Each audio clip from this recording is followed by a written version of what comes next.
Oh Lord my God, when I in awesome wonder consider all the worlds thy hands have made.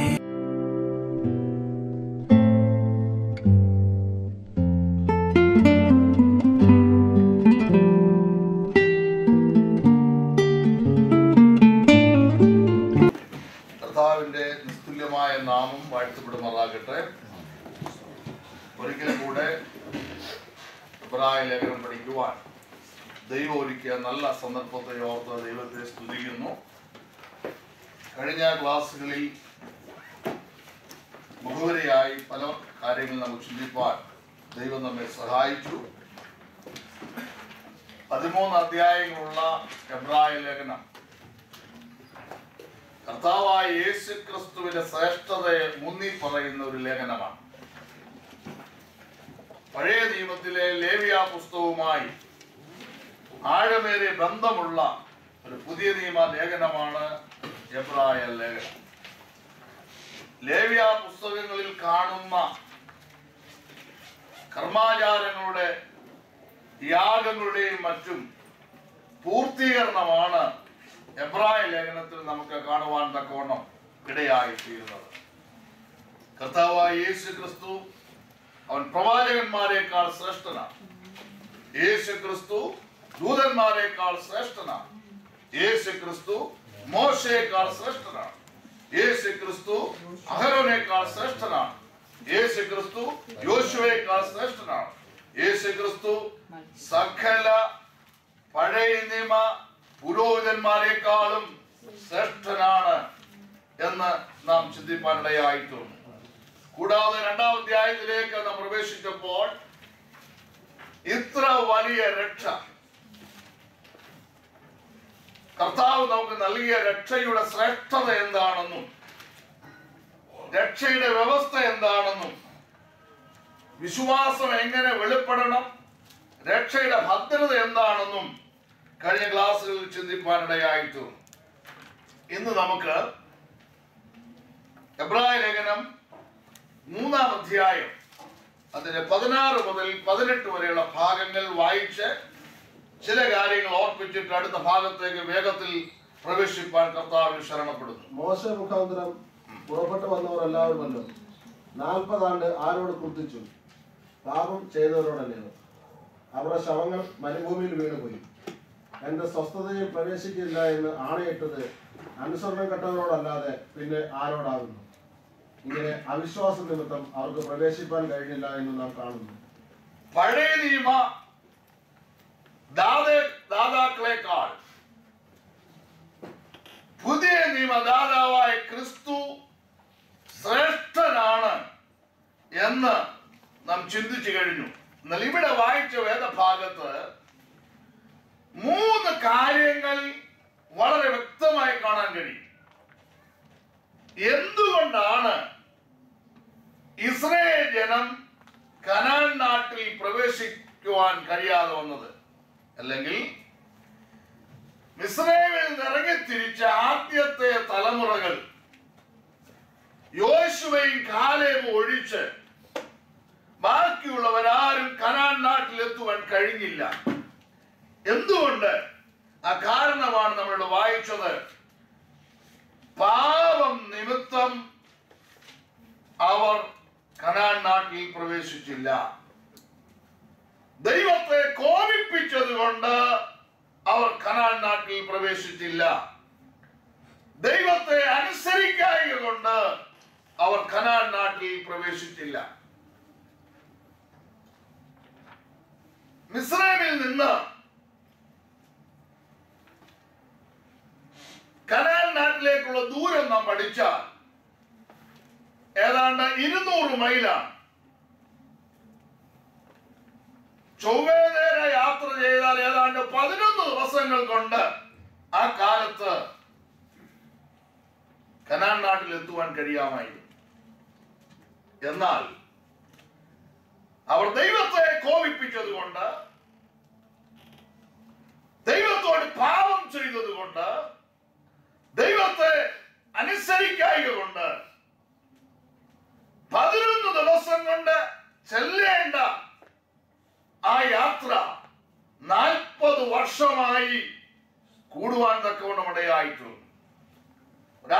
സന്ദേശം ഈ ക്ലാസ്സിനോടനുബന്ധിച്ച് ഞാൻ ഓർപ്പിക്കട്ടെ. നമുക്ക് വേഗത്തിൽ ലഭിക്കേണ്ട ഒരുപാട് നന്മകളുണ്ട്, ഒരുപാട് അനുഗ്രഹങ്ങളുണ്ട്. അനുഗ്രഹങ്ങൾ നീണ്ടുപോകുന്നതിന്റെ കാരണം എവിടെയോ നാം ദൈവത്തെ കോപിപ്പിക്കുന്നുണ്ട്, ദൈവിക പ്രമാണങ്ങൾ അനുസരിക്കാതെ വരുന്നുണ്ട്. ആരും അറിയാത്ത രഹസ്യമായോ പരസ്യമായോ പാപം നമ്മളിൽ വാഴുന്നുണ്ട്. ഇന്ന് രാത്രി ആ വിഷയത്തിൽ ക്രമീകരണം പ്രാപിച്ചാൽ നമ്മൾ ഒത്തിരി അലയേണ്ടി വരികയില്ല. വേഗത്തിൽ ദൈവത്തിന്റെ പ്രവൃത്തി കാണുവാൻ തക്കവണ്ണമിടയായി തീരും. വളരെ വ്യക്തമായി എബ്രായരുടെ കർത്താവ് പറയുകയാണ്, യേശു ക്രിസ്തു യോശുവയേക്കാൾ വലിയവനാണ്. നമുക്കറിയാം, മോശയുടെ മരണശേഷം ഇസ്രായേൽ ജനത്തെ കനാൻ നാട്ടിൽ എത്തിച്ച ഒരു വലിയ നേതാവായിരുന്നു യോശുവ. യോശുവ അത് യുദ്ധം ചെയ്ത് രാജ്യങ്ങളെ കീഴടക്കി. ഗോത്രങ്ങൾക്ക് കനാൻ നാട് വിഭാഗിച്ചു കൊടുക്കുവാൻ തക്കവണ്ണം ഇടയായി തീർന്നു. വേഗത്തിൽ 4-ാം അധ്യായത്തിലേക്ക് ഒന്ന് വന്നിട്ട് അതിന്റെ പ്രാരംഭ ചില വാക്യങ്ങൾ വായിക്കണം. സ്വസ്ഥതയിൽ പ്രവേശിക്കാനുള്ള വാഗ്ദത്തം ശേഷിച്ചിരിക്കുക, നിങ്ങൾ ആർക്കെങ്കിലും അത് ലഭിക്കാതെ പോയി എന്ന് വരാതിരിക്കാൻ നാം ഭയപ്പെടുക. അവരെ പോലെ നാമും ഒരു സദ്വർത്തമാനം കേട്ട, അവരെ പോലെ ഇസ്രായേൽ ജനത്തെ പോലെ നാമും ഒരു സദ്വർത്തമാനം കേട്ടവരാകുന്നു. ഒരു ചോദ്യം ചോദിക്കട്ടെ, ഇസ്രായേൽ മക്കൾ കേട്ട സദ്വർത്തമാനം എന്താ? നാം കേട്ട സദ്വർത്തമാനം എന്താ?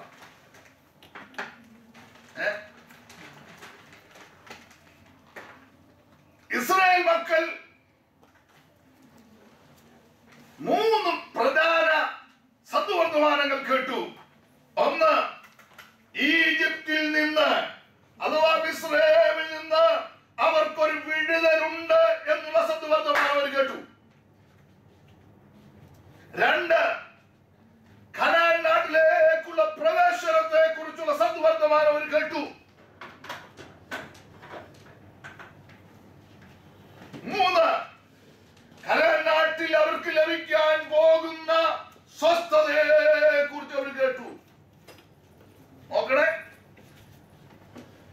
അടിമ വീടായ മിസ്രൈമിൽ നിന്നുള്ള മോചനം, കനാൻ നാട്ടിലേക്കുള്ള പ്രവേശനം, കനാൻ നാട്ടിൽ നിന്ന് ലഭിക്കുന്ന സ്വസ്ഥത, ഈ സദ്വർത്തമാനം പഴയ ഇസ്രായേൽ മക്കൾ കേൾക്കുവാനിടയായി. നാം കേട്ട സുവിശേഷം എന്താണ്? ഇസ്രായേൽ മക്കൾ മോശ മുഖാന്തരവും യോശുവ മുഖാന്തരവും സദ്വർത്തമാനം കേട്ടെങ്കിൽ അവരെക്കാൾ വലിയവനായ ഒരുവനുണ്ട്. അത് നമ്മുടെ വീണ്ടെടുപ്പുകാരനായ യേശു ക്രിസ്തുവാണ്. ആ ക്രിസ്തു മുഖാന്തരം നാം ഒരു സദ്വർത്തമാനം കേട്ടിരിക്കുകയാണ്. എന്താണ് ആ സദ്വർത്തമാനം? നമുക്കൊരു ആത്മീയ സ്വസ്ഥതയുണ്ട്. ആർക്കാണത് ലഭിക്കാൻ പോകുന്നത്? വിശ്വസിക്കുന്ന ദൈവമക്കൾക്ക് ഒരു സ്വസ്ഥതയുണ്ട്. മത്തായിയുടെ സുവിശേഷം 11-ാം അധ്യായം 28-ാമത്തെ വാക്യം ഒന്ന് വായിക്കുക. അധ്വാനിക്കുന്നവരും ഭാരം ചുമക്കുന്നതുമായിട്ടുള്ളവരെ എല്ലാവരും എന്റെ അടുക്കൽ വരുവീൻ, ആശ്വസിപ്പിക്കും. ഞാൻ നിങ്ങളെ ആശ്വസിപ്പിക്കും. ഈ പ്രസന്റ് ടൈമിൽ രക്ഷിക്കപ്പെട്ട ദൈവമക്കൾക്ക് ലഭിക്കുന്ന ഒരു സ്വസ്ഥത, ആത്മാക്കൾക്ക് ഒരു സ്വസ്ഥത. യേശു പറഞ്ഞു, ഞാൻ എന്റെ സമാധാനം നിങ്ങൾക്ക് തന്നേച്ചു പോകുന്നു. ലോകം തരുന്നത് പോലല്ല, ലോകത്തിന് എടുക്കുവാനും കഴിയത്തില്ല. കർത്താവിന്റെ സന്നദ്ധിയിൽ സമാധാനം അനുഭവിക്കുന്നവർ കർത്താവിന് മഹത്വം കൊടുത്താണ്.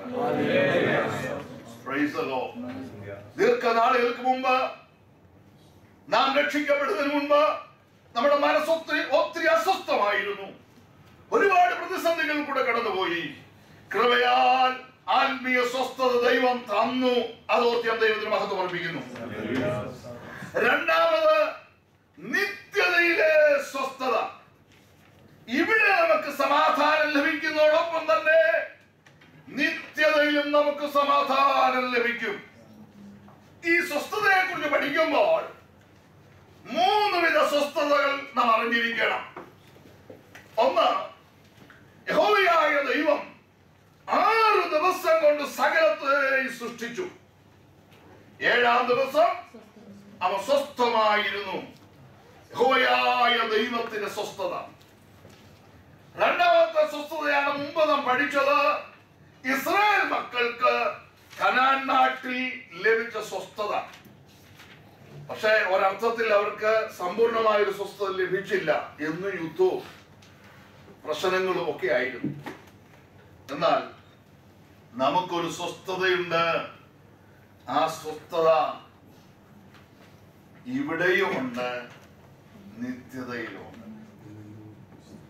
അത് മനസ്സിലാക്കണം. എബ്രായ ലേഖനം 14-ാം അധ്യായം എടുത്ത് അതിന്റെ 13-ാമത്തെ വാക്യം ഇത് വായിക്കേ. വെളിപ്പാട് പുസ്തകം 14-ാം അധ്യായം 13-ാം വാക്യം. ഞാൻ സ്വർഗത്തിൽ നിന്ന് ഒരു ശബ്ദം കേട്ടു. അത് പറഞ്ഞത്, എഴുതുക, ഇന്നു മുതൽ കർത്താവിൽ മരിക്കുന്ന മൃതന്മാർ ഭാഗ്യവാന്മാർ. അതെ, അവർ തങ്ങളുടെ പ്രയത്നങ്ങളിൽ നിന്ന് വിശ്രമിക്കേണ്ടതാണ്. അവർ തങ്ങളുടെ പ്രയത്നങ്ങളിൽ നിന്ന് വിശ്രമിക്കേണ്ടതാകുന്നു. ആവർത്തന പുസ്തകം 12-ാം അധ്യായം 9-ാമത്തെ വാക്യം കൂടെ. നിങ്ങളുടെ ദൈവമായ യഹോവ നിങ്ങൾക്ക് തരുന്ന സ്വസ്ഥതയിലും അവകാശത്തിലും നിങ്ങൾ ഇതുവരെ എത്തിയിട്ടില്ലല്ലോ. നോക്കണേ, ഇസ്രായേൽ ജനത്തോട് മോശ മുഖാന്തരം അരുളി ചെയ്യുന്നൊരു ദൂതാണ് നിങ്ങൾക്ക് ലഭിക്കുന്ന സ്വസ്ഥത. അത് വേണ്ടവണ്ണം അവർക്ക് ലഭിക്കാൻ കഴിഞ്ഞില്ല. എന്നാൽ വീണ്ടെടുക്കപ്പെട്ട ദൈവമക്കളുടെ അവകാശമാണ്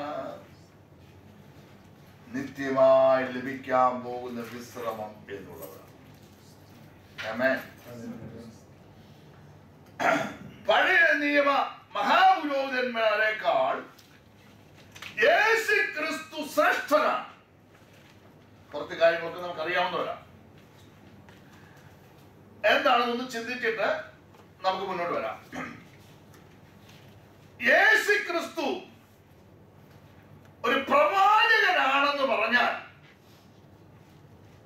ഇസ്രായേൽ ജനത്തിന് തടസ്സമൊന്നുമില്ല. അവർ പ്രവാചകന്മാരെ അംഗീകരിക്കുന്ന കൂട്ടത്തിന് എത്രയോ പ്രവാചകന്മാര് നമുക്കറിയാം. വിശുദ്ധ വേദപുസ്തകത്തിൽ തന്നെ വലിയ പ്രവാചകന്മാരുടെയും ചെറിയ പ്രവാചകന്മാരുടെ ഏതാണ്ട് 17 പുസ്തകങ്ങളും അല്ലേ. ഇസ്രായേൽ മക്കളുടെ മുമ്പിൽ യേശു ക്രിസ്തു ഒരു പ്രവാചകനാണെന്ന് പറഞ്ഞാൽ അവർക്കത് എതിർക്കേണ്ട കാര്യമില്ല. ഇനി രാജാവാണെന്ന് പറഞ്ഞാലോ ഒത്തിരി ഒന്നും അവർ എഗ്രി ചെയ്തില്ലെങ്കിലും കുറച്ചൊക്കെ അവർ എഗ്രി ചെയ്യും. കാരണം യഹൂദാ ഗോത്രത്തിൽ പിറന്നവനാണ് യേശു ക്രിസ്തു. യഹൂദരുടെ ഇടയിൽ നിന്ന് ചെങ്കോൽ നീങ്ങിപ്പോയില്ല. ഒരർത്ഥത്തിൽ ഗോത്രം വെച്ച് പഠിച്ചാൽ യേശു ക്രിസ്തു രാജാവ് ആയാൽ ഇസ്രായേൽ മക്കൾക്ക് 100% അംഗീകരിച്ചില്ലെങ്കിൽ കുറച്ചൊക്കെ ഉൾക്കൊള്ളുവാനുള്ളതായ ആദ്യം അവർക്കുണ്ട്. എന്നാൽ ഇവർക്ക് ഒട്ടും ഉൾക്കൊള്ളാൻ പറ്റാത്ത ഒറ്റ വിഷയം, യേശു ക്രിസ്തു മഹാപുരോഹിതനാണെന്ന് പറഞ്ഞാൽ അവർ ഉൾക്കൊള്ളത്തില്ല. എന്റെ കാരണം എന്താണെന്നറിയാമോ? കാരണം പൗരോഹിത്യം ദൈവം കൊടുത്തത് ലേവി ഗോത്രത്തിന് മാത്രമാണ്. ഒന്നുകൂടെ പറഞ്ഞാൽ ഒരു മഹാപുരോഹിതൻ അഹരോന്റെ കുടുംബത്തിൽപ്പെട്ടവൻ മാത്രമായിരിക്കണം. ലേവി ഗോത്രക്കാരനല്ലാത്ത യേശു, യഹൂദ ഗോത്രത്തിൽ ജനിക്കപ്പെട്ടതായിരിക്കുന്ന യേശു വേറൊരു ഗോത്രത്തിലാകയാൽ ഒരു തരത്തിലും ഇസ്രായേൽ മക്കൾ യേശുവിനെ മഹാപുരോഹിതനായി ഉൾക്കൊള്ളുകയില്ല. അവർക്ക് സ്വീകരിക്കാൻ പറ്റാത്തതായ വിഷയം നമുക്ക് എങ്ങനെ സ്വീകരിക്കാൻ കഴിയും? നമുക്ക് 1-2 വിഷയങ്ങൾ അതിനോടനുബന്ധിച്ച് പഠിക്കേണ്ടതായിട്ടുണ്ട്. ഈ വിഷയമാണ് 4-ാം അധ്യായം അതിന്റെ 14 മുതൽ 16 വരെ വായിക്കാം. ആകയാൽ ദൈവപുത്രനായ യേശു ആകാശത്തിൽ കൂടി കടന്നുപോയ ഒരു ശ്രേഷ്ഠ മഹാപുരോഹിതനായി നമുക്കുള്ളത് കൊണ്ട് നാം നമ്മുടെ സ്വീകാരം മുറുകെ പിടിച്ചു കൊടുക്കാം. നമുക്കുള്ള മഹാപുരോഹിതൻ നമ്മുടെ ബലഹീനതകളിൽ സഹതാപം കാണിപ്പാൻ കഴിയാത്തവനല്ല, പാപമൊഴികെ സർവത്തിലും നമുക്ക് തുല്യമായി പരീക്ഷിക്കപ്പെട്ടവനത്രേ നമുക്കുള്ളത്. അതുകൊണ്ട് കരുണ ലഭിപ്പാനും തത്സമയത്ത് സഹായത്തുള്ള കൃപ പ്രാപിപ്പാനുമായി നാം ധൈര്യത്തോടെ കൃപാസനത്തിന് അടുത്തു ചെല്ലുക. നോക്കണേ, ഇവിടെയാണ് യേശുക്രിസ്തുവിന്റെ പൗരോഹിത്യത്തിന്റെ ശ്രേഷ്ഠത കാണുന്നത്. എന്താണ് അവിടെ നമുക്ക് ദർശിപ്പാൻ കഴിയുന്നത്? ഒന്ന്, യേശുക്രിസ്തുവിന്റെ ആളത്വത്തിന്റെ ശ്രേഷ്ഠത. ആ വാക്യം ഒന്നുകൂടെ നോക്കിക്കേ, 14-ാമത്തെ വാക്യം. ആകയാൽ ദൈവപുത്രനായ യേശു, ദൈവപുത്രനായ യേശു. ആ പദം ശ്രദ്ധിച്ചോ, ദൈവപുത്രൻ യേശുക്രിസ്തു പൂർണ്ണ ദൈവമാണ്. അപ്പം തന്നെ യേശുക്രിസ്തു പൂർണ്ണ മനുഷ്യനാണ്. യേശുക്രിസ്തുവിന്റെ ദൈവത്വവും യേശുക്രിസ്തുവിന്റെ മനുഷ്യത്വവും സമ്മേളിക്കുന്ന ഒരു ഇടമാണ് യേശുക്രിസ്തുവിന്റെ പൗരോഹിത്യം എന്ന് പറയുന്നത്. ഇവിടെ ദൈവപുത്രനായ യേശുക്രിസ്തു എന്ത് ചെയ്തെന്ന് എഴുതിയിരിക്കുന്നത്? ആകാശത്തിൽ കൂടി കടന്നുപോയ ഒരു ശ്രേഷ്ഠ മഹാപുരോഹിതനായി നമുക്കുള്ളത് കൊണ്ട് നാം നമ്മുടെ സ്വീകാരം മുറുകെ പിടിച്ചുകൊള്ളാം. പഴയ നിയമ മഹാപുരോഹിതന്മാർ ആണ്ടിലൊരിക്കൽ അഥവാ ഇസ്രായേൽ ജനത്തിന്റെ മഹാപാപ പരിഹാര ദിനത്തിൽ യാഗം മൃഗത്തിന്റെ രക്തവുമായി പ്രാകാരവും വിശുദ്ധ സ്ഥലവും കടന്ന് സമാഗമന കൂടാരത്തിൽ അതിപരിശുദ്ധ സ്ഥലത്ത് ചെല്ലും. നമ്മുടെ മഹാപുരോഹിതനോ ഭൂമിയിലെ യാഗപീഠത്തിൽ അവൻ പരമയാഗമായി അർപ്പിക്കപ്പെട്ടു. മേഘമണ്ഡലവും നക്ഷത്രമണ്ഡലവും കടന്ന് സ്വർഗത്തിൽ പിതാവിന്റെ വലത്തുഭാഗത്ത് നമുക്ക് വേണ്ടി ഒരു മധ്യസ്ഥയെ കയറി പോയിരിക്കുകയാണ്. യേശുക്രിസ്തുവിന്റെ ശുശ്രൂഷയുടെ പ്രത്യേകത എത്ര ശ്രേഷ്ഠമാണെന്ന് നോക്കണം. ആമേൻ. 2-ാം അധ്യായത്തിന്റെ ഒടുവിലും മഹാപുരോഹിതനെ കുറിച്ച് പറയുന്നുണ്ട്. 3-ാം അധ്യായത്തിന്റെ തുടക്കത്തിലും ഈ കാര്യം ആവർത്തിക്കുന്നുണ്ട്. 4-ാം അധ്യായത്തിന്റെ ഒടുവിൽ ഇത് പറയുന്നുണ്ട്. ചുരുക്കി പറഞ്ഞാൽ യേശുക്രിസ്തുവിന്റെ പൗരോഹിത്യം എന്ന് പറയുന്നത് ഈ എബ്രായ ലേഖനത്തിന്റെ മാറ്റിവെക്കാൻ പറ്റാത്ത, ഒഴിച്ചുകൂടാനാവാത്ത ഒരു വിഷയം തന്നെ. ഇനി യേശുക്രിസ്തുവിന്റെ ശുശ്രൂഷയുടെ ശ്രേഷ്ഠത ഒന്ന് ഞാൻ പറയട്ടെ. 7-ാം അധ്യായം അതിന്റെ 20, 21, 22 വാക്യങ്ങൾ നോക്കിക്കേ. അവർ ആണ കൂടാതെ പുരോഹിതന്മാരായി തീർന്നു. ഇവനോ നീ എന്നേക്കും പുരോഹിതനെന്ന് കർത്താവ് സത്യം ചെയ്ത് അനുഭവിക്കുകയുമില്ല എന്ന് തന്നോട് അരുളി ചെയ്തവൻ ഇട്ട ആണയോട് കൂടെ തന്നെ. നോക്കണേ, ഏത് മഹാപുരോഹിതനും മനുഷ്യരുടെ ഇടയിൽ നിന്ന് എടുക്കപ്പെട്ട് ദൈവകൽപ്പനയാൽ അവരെ വേർതിരിക്കണമായിരുന്നു. അതുപോലെ തന്നെയാണ് ഒരർത്ഥത്തിൽ കർത്താവായ യേശുക്രിസ്തുവിന്റെ ഡിവൈൻ അപ്പോയിന്റ്മെന്റ് എവിടെ വായിച്ചത്? ദൈവ നിയോഗം. യേശുക്രിസ്തുവിനെ പിതാവായ ദൈവം മഹാപുരോഹിതനായിട്ട് അപ്പോയിന്റ് ചെയ്തു. ഇനി 7-ാം അധ്യായം 23, 24, 25 നോക്കിക്കേ. മരണനിമിത്തം അവർക്ക് നിലനിൽപ്പാൻ മുടക്കം വരികകൊണ്ട് പുരോഹിതന്മാർ ആയി തീർന്നവർ അനേകരാകുന്നു. ഇവനോ എന്നേക്കും ഇരിക്കുന്നത് കൊണ്ട് മാറാത്ത പൗരോഹിത്യമാകുന്നു പ്രാപിച്ചിരിക്കുന്നത്. കർത്താവായ യേശുക്രിസ്തുവിന്റെ പൗരോഹിത്യത്തിന് ഒരു പ്രത്യേകതയുണ്ട്. അത് എറ്റേണൽ പ്രീസ്റ്റ്ഹുഡ് ആണ്. അതിന് മാറ്റമില്ല. ക്രിസ്തുവിന് മുൻപുള്ള സകല പുരോഹിതന്മാരും മഹാപുരോഹിതന്മാരും മരണം കൊണ്ട് അവസാനിച്ചു. അതുകൊണ്ട് കൂടെ കൂടെ എന്ത് ചെയ്യണം? ആ ഒഴിവ് നികത്തിക്കൊണ്ടിരുന്നു. എന്റെ യേശുവിന് ഇനി ഒരു പിൻഗാമിയിൽ ഒന്ന് സ്വന്തം ചെയ്താണ്.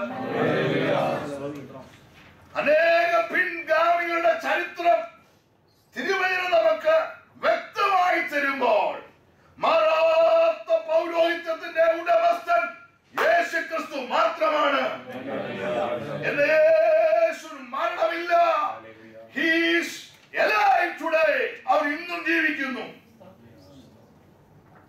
മാത്രമല്ല, ഇനി ആ കർത്താവായ യേശുക്രിസ്തു എന്ന മഹാപുരോഹിതന്റെ ക്യാരക്ടർ ഒന്ന് നോക്കണം, ഒരു സ്വഭാവം ഒന്ന് നോക്കണം. 7-ാം അധ്യായം 26-27 വാക്യങ്ങൾ എനിക്ക് ഒത്തിരി ഇഷ്ടമുള്ള ഒരു ചില വാക്യങ്ങളാണത്. ഇങ്ങനെയുള്ള മഹാപുരോഹിതനല്ലോ നമുക്ക് വേണ്ടിയത്. ഇങ്ങനെയുള്ള മഹാപുരോഹിതന അല്ലോ നമുക്ക് വേണ്ടുന്നത്. വായിക്കാം. പവിത്രൻ, ഒന്ന്, അവൻ പവിത്രൻ, നിർദോഷൻ, നിർമ്മലൻ, പാപികളോട് വേർപെട്ടവൻ, സ്വർഗ്ഗത്തേക്കാൾ ഉന്നതനായി തീർന്നവൻ. ആ മഹാപുരോഹിതന്മാരെ പോലെ ആദ്യം സ്വന്തം പാപങ്ങളെയും പിന്നെ ജനത്തിന്റെ പാപങ്ങൾക്കായും ദിനം പ്രതി യാഗം കഴിപ്പാൻ ആവശ്യമില്ല. ഏത് വലിയ മഹാപുരോഹിതനും ആദ്യം സ്വന്തം പാപത്തിന് വേണ്ടി തീരുമായിരുന്നു, യാഗമർപ്പിക്കണമായിരുന്നു. എന്നാൽ എന്റെ യേശുവോ അവൻ പാപരഹിതനായിരുന്നു. അവന് പെർഫെക്റ്റ് ക്യാരക്ടറാണ് ഇവിടെ കാണുവാൻ കഴിയുന്നത്. അവനിൽ പാപമില്ലായിരുന്നു, അവന്റെ വായിൽ വഞ്ചനയില്ലായിരുന്നു, അവൻ പാപം ചെയ്തിട്ടില്ല, അവൻ പാപം അറിഞ്ഞിട്ടില്ല. നമുക്ക് ലഭിച്ച നല്ല മഹാപുരോഹിതനായിട്ട് ഒരു നിമിഷം സ്തോത്രം ചെയ്തേ. ഇനി 27-ാമത്തെ വാക്യം നമ്മൾ വായിച്ചല്ലോ, ആ വാക്യം ഒന്ന് വായിച്ച്. 7:27. ആ മഹാപുരോഹിതന്മാരെ പോലെ ആദ്യം സ്വന്തം പാപങ്ങൾക്കായും പിന്നെ ജനത്തിന്റെ പാപങ്ങൾക്കായും ദിനംപ്രതി യാഗം കഴിപ്പാൻ ആവശ്യമില്ലാത്തവൻ തന്നെ. ആമേൻ. ദിനംതോറും യാഗമർപ്പിക്കുവാൻ ആവശ്യമില്ലാത്തവൻ എന്ന് പറഞ്ഞാൽ നിത്യമായ ഒരു യാഗം അവൻ കഴിച്ചു, അത് മതി. എത്ര അനുഗ്രഹിക്കപ്പെട്ട ശുശ്രൂഷയാണ് ദൈവം നമുക്ക് നൽകുവാൻ തക്കവണ്ണം ഇടയായിത്തീർന്നത്. അത് നമ്മുടെ കർത്താവായ യേശുക്രിസ്തുവിന്റെ ആളത്വത്തിന്റെ ശ്രേഷ്ഠതയും അവന്റെ ശുശ്രൂഷയുടെ ശ്രേഷ്ഠതയും നമ്മൾ ചിന്തിച്ചു കഴിഞ്ഞു. ഇനി വളരെ പ്രധാനപ്പെട്ട ടോപ്പിക്കിലേക്ക് നമ്മൾ പോവുകയാണ്. എല്ലാ വാക്യങ്ങളും എടുത്ത് ഡീറ്റെയിൽ ആയിട്ട് പഠിപ്പിക്കാൻ ആഗ്രഹമുണ്ട്, ഇല്ലാഞ്ഞിട്ടല്ല.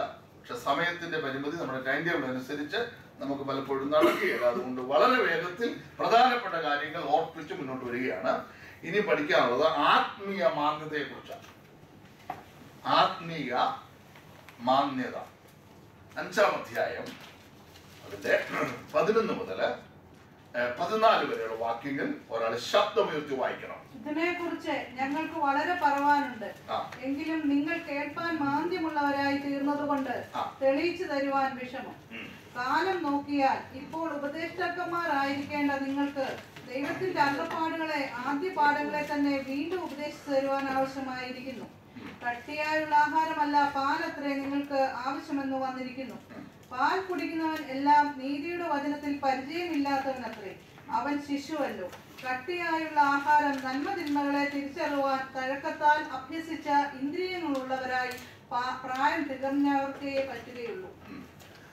എന്ത് ഈ ആത്മീയ മാന്യത എന്ന് പറഞ്ഞാൽ? മാന്യത എന്ന് പറഞ്ഞാൽ സാമ്പത്തിക മാന്യത കേട്ടിട്ടുണ്ടോ? എന്താ ഈ മാന്യത എന്ന് പറഞ്ഞാൽ?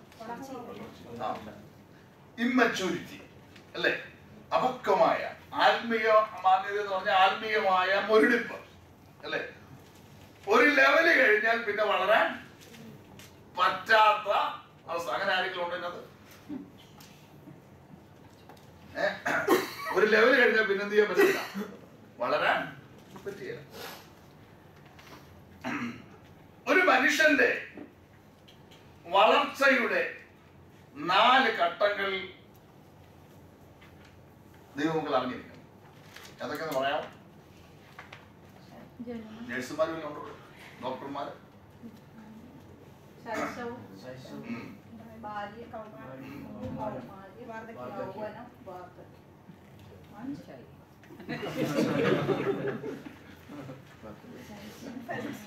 നമ്മൾ സാധാരണ കൂടി പറഞ്ഞ ബാല്യം, കൗമാരം, യൗവനം, വാർദ്ധക്യം. ഓക്കെ. പക്ഷേ ഞാൻ ഒരു 4 കാര്യങ്ങൾ അങ്ങ് പറയാൻ പോവാണ്. അതിനകത്ത് കൗമാരം എന്നുള്ള പദം ഇല്ലെന്ന് മാത്രമേ ഉള്ളൂ. അന്നേരം ബൈബിളിൽ എഴുതപ്പെട്ട ചില വിഷയങ്ങളനുബന്ധിച്ച് നമ്മളത് പഠിക്കാൻ പോകും. ഒന്ന്, ശിശുവിന്റെ അവസ്ഥ. 2, ബാല്യക്കാരന്റെ അവസ്ഥ. 3, ഒരു യൗവനക്കാരന്റെ അവസ്ഥ. 4, പിതാവിന്റെ അവസ്ഥ.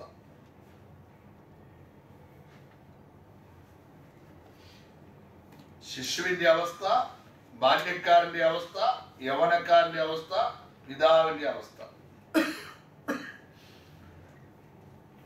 നാം വായിച്ച വേദഭാഗത്ത് എബ്രായ വിശ്വാസികളുടെ ശൈശവാവസ്ഥയെ കുറിച്ചാണ് എഴുത്തുകാരൻ രേഖപ്പെടുത്തിയിരിക്കുന്നത്. എന്താ ശിശുവിന്റെ അവസ്ഥ എന്ന് പറഞ്ഞേ? ശിശുവിന്റെ അവസ്ഥ എന്ന് പറഞ്ഞു.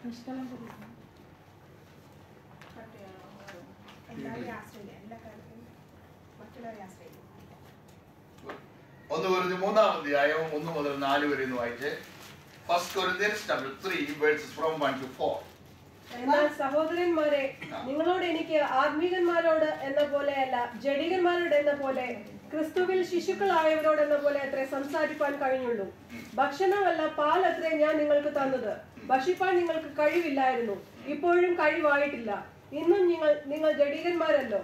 നിങ്ങളുടെ ഇടയിൽ ഈർഷ്യയും പിണക്കവും ഇരിക്കെ നിങ്ങൾ ജഡികന്മാരും ശേഷ മനുഷ്യരെ പോലെ നടക്കുന്നവരുമല്ലയോ? മതി. ശിശുവിന്റെ അവസ്ഥ. 1, ശിശു സ്വയമായി ചിന്തിക്കുന്നു. സ്വയത്തിന് വേണ്ടി ആഗ്രഹിക്കുന്നു.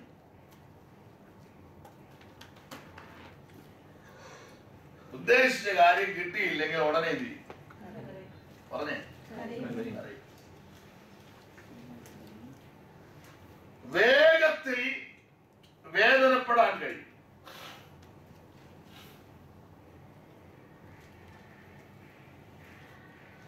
എപ്പോഴും മറ്റുള്ളവരുടെ പരിപാലനം ആവശ്യമാണ്. ആഗ്രഹിക്കല്ല, ആവശ്യമാണ്. അല്ലേ? പിള്ളേരെ കഴിച്ചു വിട്ടാൽ റോഡിന് നടുവിലൂടെ ഓടത്തില്ല. പാല് മാത്രമേ കുടിക്കൂ. മിക്കപ്പോഴും കരയും. അർത്ഥമില്ലാതെ സംസാരിക്കും. കട്ടിയായിട്ടുള്ളതൊന്നും എനിക്കല്ല, അർത്ഥമില്ലാതെ വീട്ടിൽ അപ്പനും അമ്മയും വളരെ രഹസ്യമായി പറഞ്ഞ അടുത്തത് കൊച്ചു പിള്ളേർ കേട്ടാൽ ചിന്തി നേരെ പാസ്വേഡ് ചെയ്തു. അല്ല, വേണ്ടപ്പെട്ടവരൊക്കെ ചെന്ന് പറയും. അവർക്കറിയത്തില്ല എന്നെ പറഞ്ഞത്. പ്രായമുള്ളവർ പറഞ്ഞ ആ അർത്ഥം എന്താണെന്നോ എന്തിനാണോ പറഞ്ഞതെന്നോ അവർക്ക് അറിയത്തില്ല. ഇതാണ് ശിശുവിന്റെ അവസ്ഥ. ഇതാണ് ജഡീയ ക്രിസ്ത്യാനിത്വം.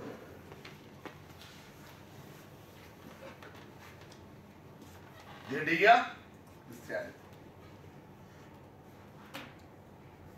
കാലം നോക്കിയാൽ ഉപദേഷ്ടാക്കന്മാരായിരിക്കാനുള്ള സമയം കഴിഞ്ഞു. എത്രയോ വർഷങ്ങൾ പിന്നിട്ടു. യേശുവിൽ നിന്ന് നേരിട്ട് ദൈവവചനം കേട്ടവരാ. അപ്പോസ്തലന്മാരിൽ നേരിട്ട് ദൈവവചനം കേട്ടവരാ. വർഷങ്ങൾ പലത് പിന്നിട്ടിട്ടും ആ ശൈശവ അവസ്ഥയിൽ നിന്ന് ഒരു സ്റ്റെപ്പ് പോലും മുന്നോട്ട് വെക്കാൻ പലർക്കും കഴിഞ്ഞില്ല. രക്ഷിക്കപ്പെട്ട നാളിലെ അവസ്ഥയിൽ നിന്ന് എന്തെങ്കിലും വ്യത്യാസമുണ്ടോ?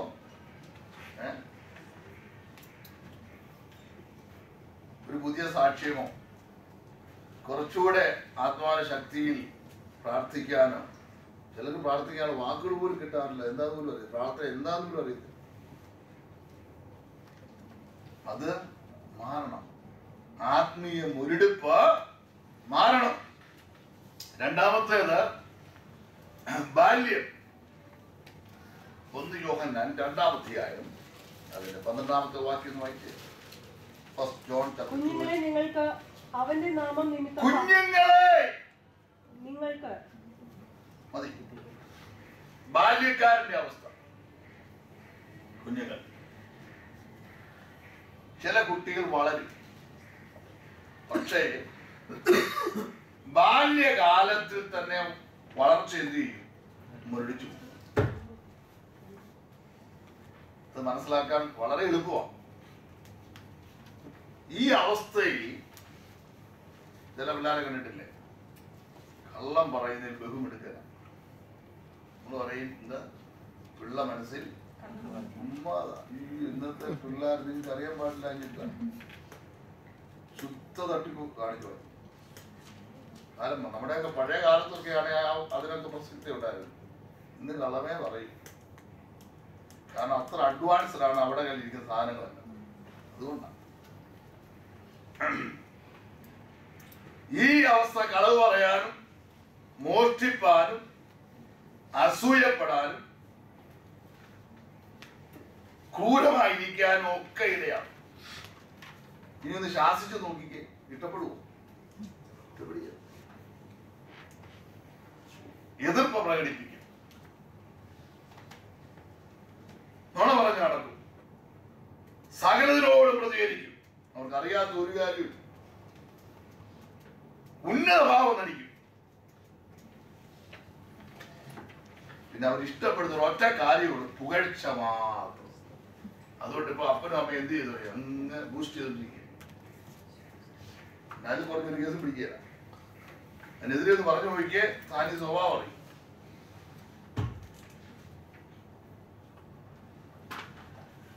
ബാല്യക്കാരന്റെ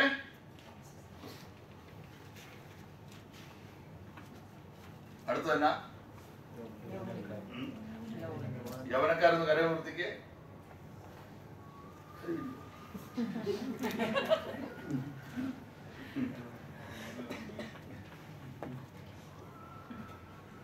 ഇവിടെയൊക്കെ ചർച്ചയിൽ ആദ്യം ചോദിച്ചാൽ ഏറ്റവും പ്രായമുള്ള കഴിയും.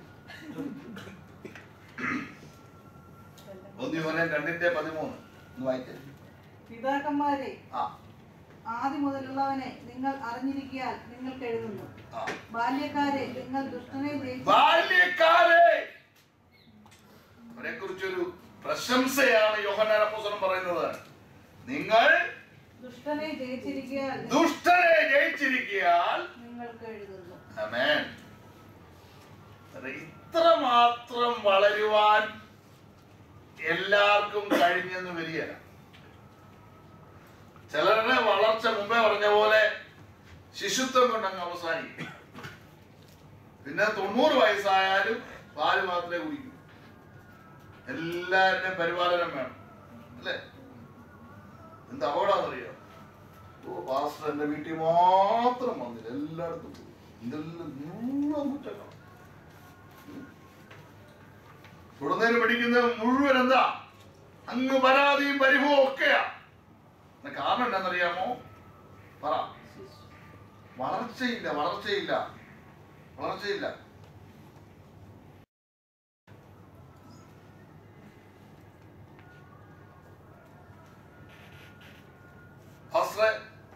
പാസ്റ്റർക്ക് ഒത്തിരി തിരക്കുണ്ടെന്നറിയാം. എന്റെ കുഞ്ഞിന് പനിയാ, പാസ്റ്റർ ഒന്ന് ഫോണിൽ കിടന്ന് പ്രാർത്ഥിച്ചാൽ മതി, എന്റെ ദൈവം കേൾക്കും. അങ്ങനെ മച്യൂരിറ്റി ഉള്ള വിശ്വാസികൾക്കാണ് ഞാൻ ദൈവത്തെ സ്തുതിക്കുന്നു. അതേസമയം അബുദാബിക്ക് വണ്ടി ഇറങ്ങി ഇവിടെ ട്രാവൽ ചെയ്യാനുള്ള ഒരു 5 മിനിറ്റ് വണ്ടി ഓടി കഴിഞ്ഞപ്പോൾ പാസ്റ്റർ പെട്ടെന്ന് വന്നു നോക്കും, എന്ത് പറ്റും? കുഞ്ഞിനൊരു ചെറിയ ചൂട്. ചെന്നില്ലെങ്കിലോ? മനസ്സിലാക്കണം, കാര്യങ്ങൾ മനസ്സിലാക്കണം. വളർച്ച വേണം, വളർച്ച. പിന്നെ അടുത്ത വളർച്ച എവിടാണ്? ശിശുത്വം കഴിഞ്ഞിട്ട് ബാല്യക്കാരന്റെ അവസ്ഥ. അവിടെ കൊണ്ട് നിൽക്കരുത്. യൗവനക്കാരന്റെ പക്വതയിലേക്ക് വരണം, വളർച്ചയിലേക്ക്. എന്താണ് പറയുന്നത്? ദുഷ്ടനെ ജയിക്കാനുള്ള ശക്തിയാണ് ഒരു ഭക്തന്റെ മൂന്നാമത്തെ ലെവൽ. പിശാചിനോട് എതിർത്ത് നിൽപ്പാൻ ഈ വളർച്ച അനിവാര്യമാണ്.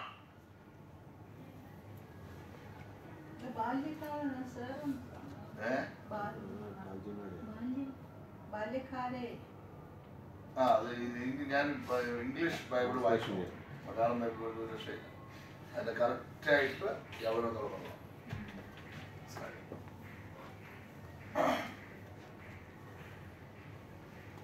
നോക്കണേ, ഇത്രത്തോളം വളർന്നവർ നല്ല നാളേക്ക് ചിന്തിക്കുന്നവരാ.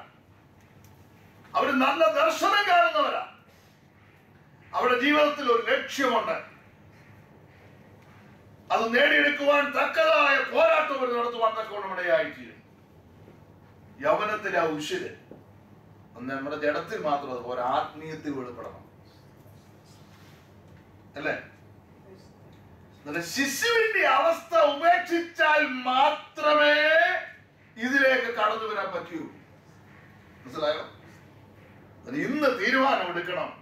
കർത്താവ് എനിക്ക് സമയം തരുന്നെങ്കിൽ, ആയുസ് തരുന്നെങ്കിൽ, ഒരു സ്റ്റെപ്പൂടെ അല്ല 2 സ്റ്റെപ്പൂടെ കർത്താവിലേക്ക് വളരുവാൻ ഞാൻ ആഗ്രഹിക്കുന്നു. പൗലോസിന്റെ ആഗ്രഹം തന്നെയായിരുന്നു, ഏതും മനുഷ്യനെയും ക്രിസ്തുവിൽ തികഞ്ഞവനാക്കി നിർത്തണം. നമുക്ക് ആത്മീയമായിട്ട് വളരാൻ പലപ്പോഴും താല്പര്യം കാണിക്കാറില്ല. നമ്മള് അങ്ങ് ഒതുങ്ങാവുന്നതിന്റെ മാക്സിമം ഒതുങ്ങുക. ഏറ്റവും മൂലയ്ക്ക് പോയിരിക്കാമോ അത് തന്നെ സന്തോഷം. ഫ്രണ്ടിൽ എത്ര സീറ്റ് കിട്ടിയാലും ചില ഇരിക്കുന്ന എവിടെ അറിയാമോ? പറഞ്ഞേട്ടെ, ഏറ്റവും പുറകില്ല. കാരണം അവൻ അകത്തെ മനുഷ്യൻ വളർന്നിട്ടില്ല. അതുകൊണ്ടാണ് സീറ്റില്ലെങ്കിൽ പുറകിരുന്നോ, മുമ്പിൽ സീറ്റോടെ മുമ്പിലിരിക്കുക, ഇടയ്ക്കിരുന്നോ, പുറകിലിരുന്നോ, എവിടെ ഇരുന്നാലല്ല. പക്ഷെ സ്ഥിരമായിട്ട് ബാൽക്കണി തിരഞ്ഞെടുക്കില്ല, അപകടമാണ്. ഞാൻ പറഞ്ഞ മനസ്സിലാവുന്നുണ്ടോ? എന്തോ പുറകോട്ട് വലിക്കുന്ന സംഗതി കിടപ്പുണ്ട്, അതുകൊണ്ട് കൂടുതൽ പുറകോട്ട് നിൽക്കുന്നത്.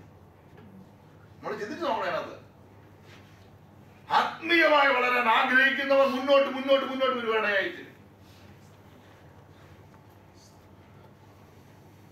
എന്റെ ചർച്ച സ്നാനപ്പെടാത്തൊരു സാറുണ്ട്. പുള്ളി ഏറ്റവും ഫ്രണ്ടിലേക്ക്. ഒരർത്ഥത്തിൽ പലതിലും പോരായ്മയുണ്ടെങ്കിലും പുള്ളിക്ക് കുറച്ചുകൂടെ ആത്മീയമായ ദാഹം ഞാൻ പലപ്പോഴും പുള്ളിയിൽ കാണുന്നു. അത് നന്മയ്ക്ക് തീരട്ടെ. ഈ 4ാമത്തെ കാര്യമാണ് 1 യോഹന്നാൻ 2:13 വായിച്ചേ. പിതാവിന്റെ അവസ്ഥ. കുഞ്ഞുങ്ങളെ, ബാല്യക്കാരെ, യൗവനക്കാരെ, ഒടുവിൽ യോഹന്നാൻ പറയുകയാണ് പിതാവിന്റെ അവസ്ഥ. പിതാക്കന്മാരെ, ആത്മീയ വളർച്ചയുടെ ഉന്നതിയിൽ എത്തിച്ചേർന്നവർ ചുരുക്കം. ഇതിനപ്പുറത്ത് വേറെ ലെവലില്ല.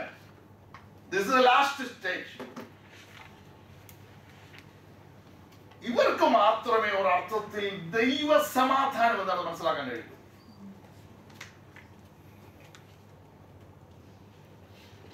അവർ അത് നന്നായി അനുഭവിക്കുന്നുണ്ട്, സന്തോഷിക്കുന്നു. പ്രത്യേകിച്ച് ആത്മീയ ശിശുക്കളിൽ ഏറ്റവും സന്തോഷം ഉണ്ടാകുന്നത് പിതാക്കന്മാരുടെ അവസ്ഥയിലുള്ളവർക്കാണ്. മനസ്സിലാകുന്നില്ല ഞാൻ പറയുന്നത്? മനസ്സിലാവുന്നുണ്ടോ? അവർ പുതിയ തലമുറയെ ആഗ്രഹിക്കും.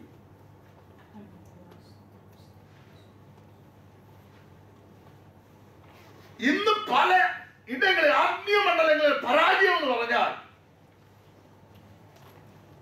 ആത്മീയമായ ഒരു പുതിയ തലമുറയെ വാർത്തെടുക്കുവാൻ പലർക്കും മനസ്സില്ല.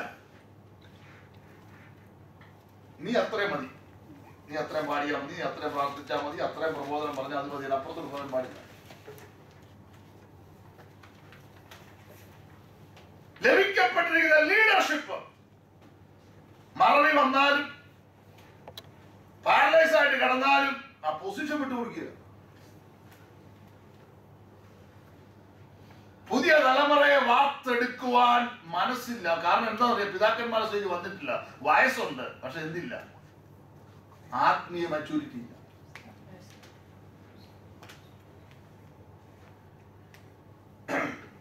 ജീവിതത്തിൽ എന്ത് സംഭവിച്ചാലും സകലതും നന്മയ്ക്കൊന്ന് കരുതുന്നവരാണ് ആത്മീയ പിതാക്കന്മാരുടെ സ്റ്റേജിലുള്ളവർ. അവരെപ്പോഴും പൂർണ്ണ സന്തോഷവാന്മാരായിരിക്കും. വരുവാനുള്ള നല്ല ദിവസത്തെ നോക്കി അവർ ജീവിക്കും. ആമേൻ. ആ സ്റ്റേജിൽ നമ്മൾ വരണം. നമ്മളെ കൊണ്ട് ചെയ്യാൻ പറ്റാത്തത് അടുത്തൊരു തലമുറയ്ക്ക് ചെയ്യാൻ പറ്റുന്നത് നമ്മൾ ചെയ്യട്ടെ. എബ്രായ ക്രിസ്ത്യാനികളെ കുറിച്ച് പഠിക്കുമ്പോൾ കാലങ്ങൾ നോക്കിയാൽ ഉപദേഷ്ടാക്കന്മാരായിരിക്കാനുള്ളതായ വർഷങ്ങൾ കഴിഞ്ഞു. പക്ഷേ ഇന്നും കഷ്ടം, ശിശുവായിട്ടിരിക്കുക. പണ്ടത്തെ ഒരു പാട്ടിന്റെ 2 ചരണമല്ലാതെ 3ാമതൊരു ചരണം കാണാൻ അറിയത്തില്ല. പ്രാർത്ഥിക്കാനുള്ള സ്ഥിരം പല്ലവി അല്ലാതെ ഒരു പുതിയ വാക്ക് അതിനകത്ത് കയറത്തില്ല. സാക്ഷിപാരൻ എഴുന്നേറ്റ് നിന്നാൽ നിങ്ങൾക്ക് ഇന്ന് പോലെ ശ്രദ്ധിച്ചു നോക്കണം, എന്നും ഒരു ശൈലിയുണ്ട്, അതിനപ്പുറത്തൊരു കാഴ്ചപ്പാടില്ല. എന്താ കാരണം? വളർച്ചയില്ല. നമ്മുടെ കൈയും കാലം വളർന്ന കാര്യമല്ല ഞാൻ പറയുന്നത്. പിന്നെ ഒരു കാര്യം കൂടി ഞാൻ പറയാം, ആത്മീയ വളർച്ച സ്വതവേ ഉണ്ടാകുന്നതല്ല. നമ്മളൊക്കെ ഉണ്ടല്ലോ, ഭക്ഷണം കഴിച്ചാലും കഴിച്ചില്ലേലും വളരേണ്ടതൊക്കെ വളർന്നുകൊണ്ടിരിക്കും അല്ലേ? പക്ഷെ ആത്മീയ വളർച്ച ഉമ്മ വളരത്തില്ല. ആമേൻ. നമ്മളറിയാതെ നമ്മുടെ ഉള്ളിലുള്ള അകത്തെ മനുഷ്യ ശക്തിയോടെ ബലപ്പെടുന്നുണ്ടോ? ബലപ്പെടുമോ? ഇല്ല. അതിന് ബലമെടുക്കണം. അത് വളരുവാൻ വേണ്ടി എന്ത് ചെയ്യണം? നമ്മൾ മുന്നോട്ട് ഇറങ്ങണം. ആത്മീയ ശൈശവാവസ്ഥയുടെ കാരണമെന്ന എന്റെ കാരണം 1 Corinthians 13-12 വാക്യം വായിക്കും. 1 Corinthians 13-12. ഇപ്പോൾ നാം കണ്ണാടിയിൽ കടമൊഴിയായി കാണുന്നു, അപ്പോൾ മുഖാമുഖമായി കാണും. ഇപ്പോൾ ഞാൻ അംശമായി അറിയുന്നു, അപ്പോഴോ ഞാൻ അറിയപ്പെട്ടതുപോലെ തന്നെ അറിയും. ബലവത്തായ ഉപദേശം ഗ്രഹിപ്പാൻ കഴിയുന്നില്ല. ബലവത്തായ ഉപദേശം മരണാനന്തര ജീവിതത്തെ കുറിച്ച് എത്ര പേര് ചിന്തിച്ചിട്ടുണ്ട്? നാം കർത്താവിനോടുകൂടെ എടുക്കപ്പെട്ടാൽ അവിടെ നടക്കുന്ന സംഭവം എന്താ? പിന്നെ ഭൂമിയുടെ അവസ്ഥ എന്നാ? എന്താണ് 1000 ആണ്ട് വാഴ്ച? എന്താണ് പുതിയ യെരൂശലേം? എന്താണ് നിത്യത? ഇതൊന്നും ചിന്തിക്കാൻ ഇന്ന് പലർക്കും മനസ്സില്ല, താല്പര്യമില്ല. ബലവത്തായ ഉപദേശം ഗ്രഹിപ്പാനുള്ളതായ കഴിവുകേട്, അതാണ് ആത്മീയ ശൈശവത്തിന്റെ ഒന്നാമത്തെ കാരണം. രണ്ടാമത്തേത് എഫെസ്യർ 4:14.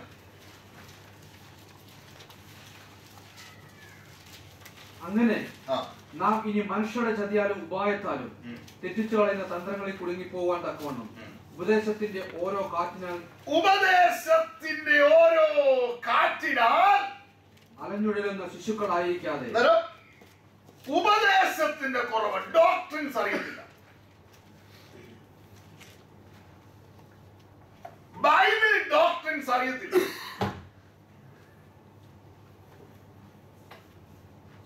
ക്രിസ്തീയ രക്ഷ എന്താണെന്നും ക്രിസ്തീയ സ്നേഹം എന്താണെന്നും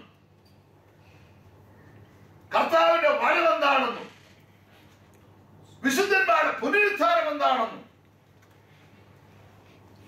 പിതാവ് പുത്രൻ പരിശുദ്ധാത്മാവ് ത്രിയേക ദൈവം എന്താണെന്നും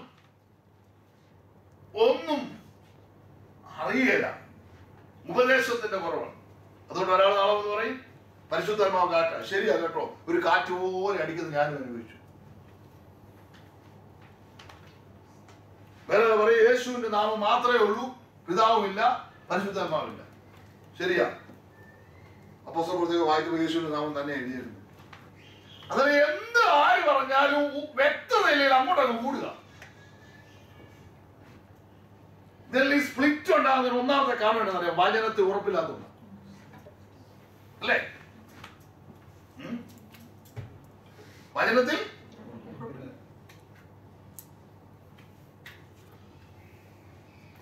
ഓക്കെ. മൂന്നാമത്തെ വിഷയം ഗലാത്യലേഖനം 4-ാം അധ്യായം 1 മുതൽ 3 വരെയുള്ള ഭാഗം വായിക്കുമ്പോൾ വിശ്വാസത്തിന്റെ സ്ഥിരതയില്ലായ്മ. നമ്മുടെ ജഡീയ സ്വഭാവം വർദ്ധിക്കുന്നതിന്റെ കാരണമാണ് ഞാൻ പറഞ്ഞു വരുന്നത്. അല്ലെങ്കിൽ ശൈശവ ആത്മീയ ചൈൽഡ്ഹുഡിന്റെ കാര്യം പറഞ്ഞു വരുന്നത്.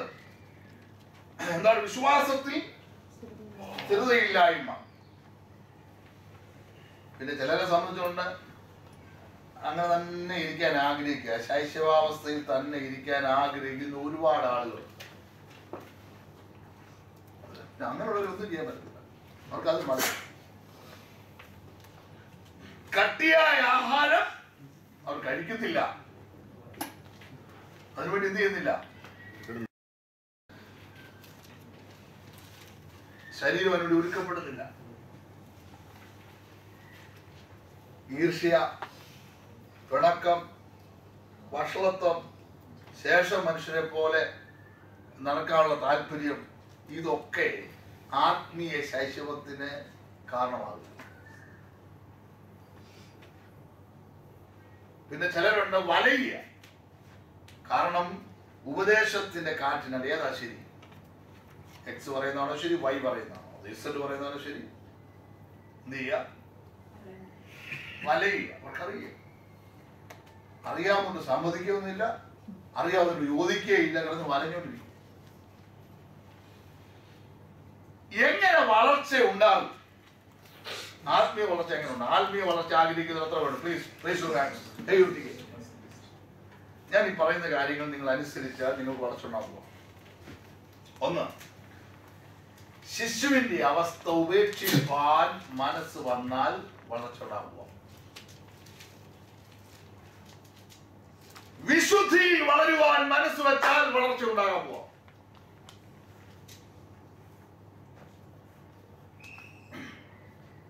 സാത്താന്റെ പരീക്ഷയെ ജയിക്കുവാൻ കഴിഞ്ഞാൽ നിങ്ങൾക്ക് വളർച്ച ഉണ്ട്.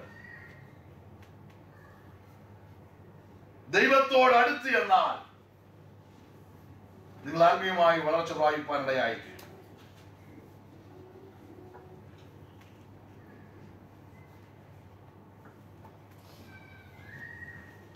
അടുത്ത കാര്യം വളരെ പ്രധാനപ്പെട്ട വിഷയമാണ്.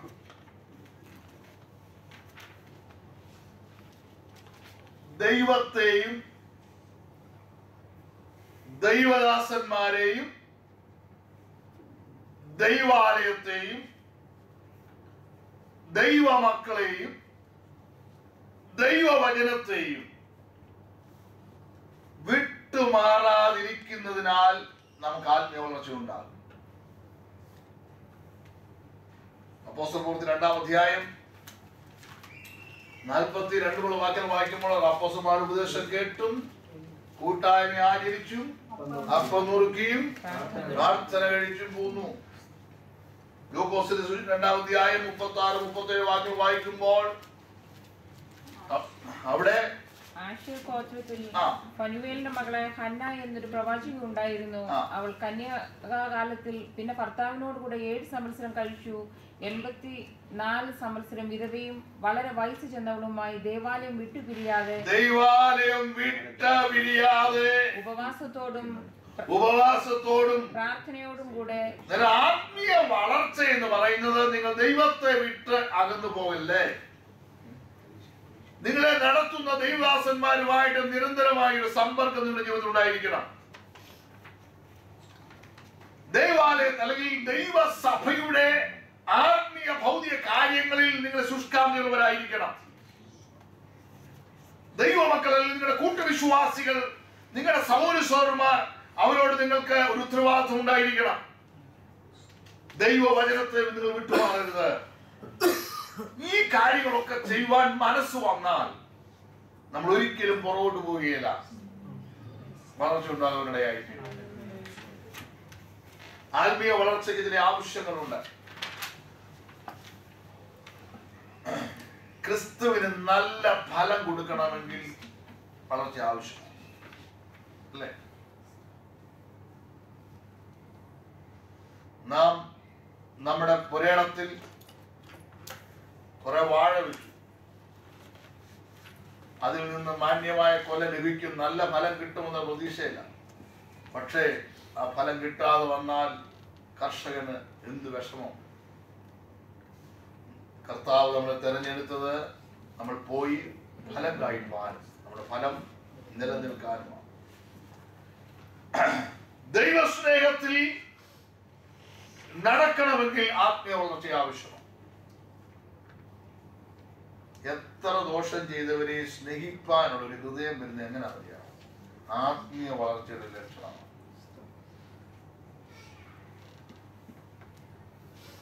ജ്ഞാനത്തിന്റെയും വെളിപ്പാടിന്റെയും വരം ലഭിക്കുവാൻ ആത്മവളർച്ച ആവശ്യമാണ്. എഫെസ്യർ 1:17 കാണാൻ കഴിയും. ദൈവകൃപയിൽ വളരണമെങ്കിൽ ആത്മീയ വളർച്ച ആവശ്യമാണ്. ഓക്കെ, നെക്സ്റ്റ് പരിജ്ഞാനപൂർത്തി പ്രാപിക്കാനുള്ള ആഹ്വാനം. 5 മിനിറ്റ് ഷോർട്ട് ബ്രേക്ക്.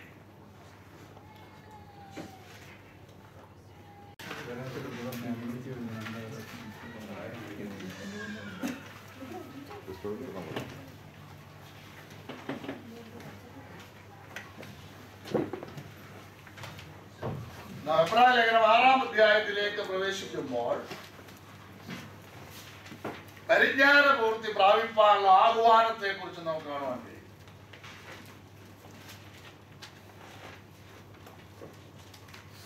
നാം പരിജ്ഞാനപൂർത്തി പ്രാപിക്കേണ്ട 6 കാര്യങ്ങളെ കുറിച്ചാണ്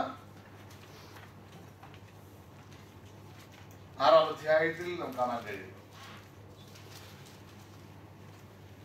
ഒന്ന് വായിക്കാമോ? അതുകൊണ്ട് നിർജീവ പ്രവൃത്തികളെ കുറിച്ചുള്ള മാനസാന്തരം, ദൈവത്തിങ്കിലെ വിശ്വാസം, സ്നാനങ്ങളെ കുറിച്ചുള്ള ഉപദേശം, കൈവെപ്പ്, മരിച്ചവരുടെ പുനരുത്ഥാനം, നിത്യശിക്ഷാവിധി എന്നിങ്ങനെയുള്ള അടിസ്ഥാനം പിന്നെയും ഇടാതെ നാം ക്രിസ്തുവിനെ കുറിച്ചുള്ള ആദ്യ വചനം വിട്ട് പരിജ്ഞാനപൂർത്തി പ്രാപിക്കാൻ ശ്രമിക്കുക. അറിഞ്ഞിരിക്കുന്ന കാര്യങ്ങൾ മാത്രം വീണ്ടും വീണ്ടും പറഞ്ഞുകൊണ്ടിരിക്കുക. ഇവിടെ പറയുന്നത് നമുക്ക് പരിജ്ഞാനപൂർത്തി പ്രാപിക്കണമെങ്കിൽ നമ്മൾ ചില കാര്യങ്ങൾ വിട്ടുകളയണം. ഒന്ന്, നിർജീവ പ്രവൃത്തികളെ കുറിച്ചുള്ള മാനസാന്തരം. അതായത് പഴയ നിയമ യാഗങ്ങൾ തികവില്ലാത്തതായി. ഇവയൊന്നും യേശു ക്രൂശിൽ സമ്പാദിച്ച രക്ഷയുടെ പൂർണ്ണതയിൽ എത്തുന്നില്ല.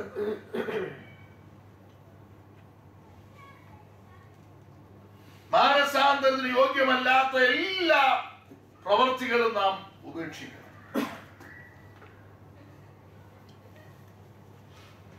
യോഹന്നാൻ സ്നാപകൻ പ്രസംഗിച്ചത് മാനസാന്തരപ്പെടണം എന്നാണ്. യേശു പ്രസംഗിച്ചതും അതായിരുന്നു. അപ്പോസ്തലന്മാരുടെ പ്രസംഗ വിഷയം അതുതന്നെ. 2, ദൈവത്തിലെ വിശ്വാസം. ദൈവത്തിലെ വിശ്വാസം വിട്ടുകളയണമെന്നല്ല ഇതിന്റെ അർത്ഥം. പുറജാതികൾ വിഗ്രഹാരാധനയിൽ മുഴുകുമ്പോൾ എബ്രായർക്ക് ഏകദൈവ വിശ്വാസമാണ് നിലനിന്നിരുന്നത്. എങ്കിലും യഹോവയെ കൂടാതെ അന്യ ദൈവങ്ങളെയും അവർ സേവിച്ചിരുന്നു.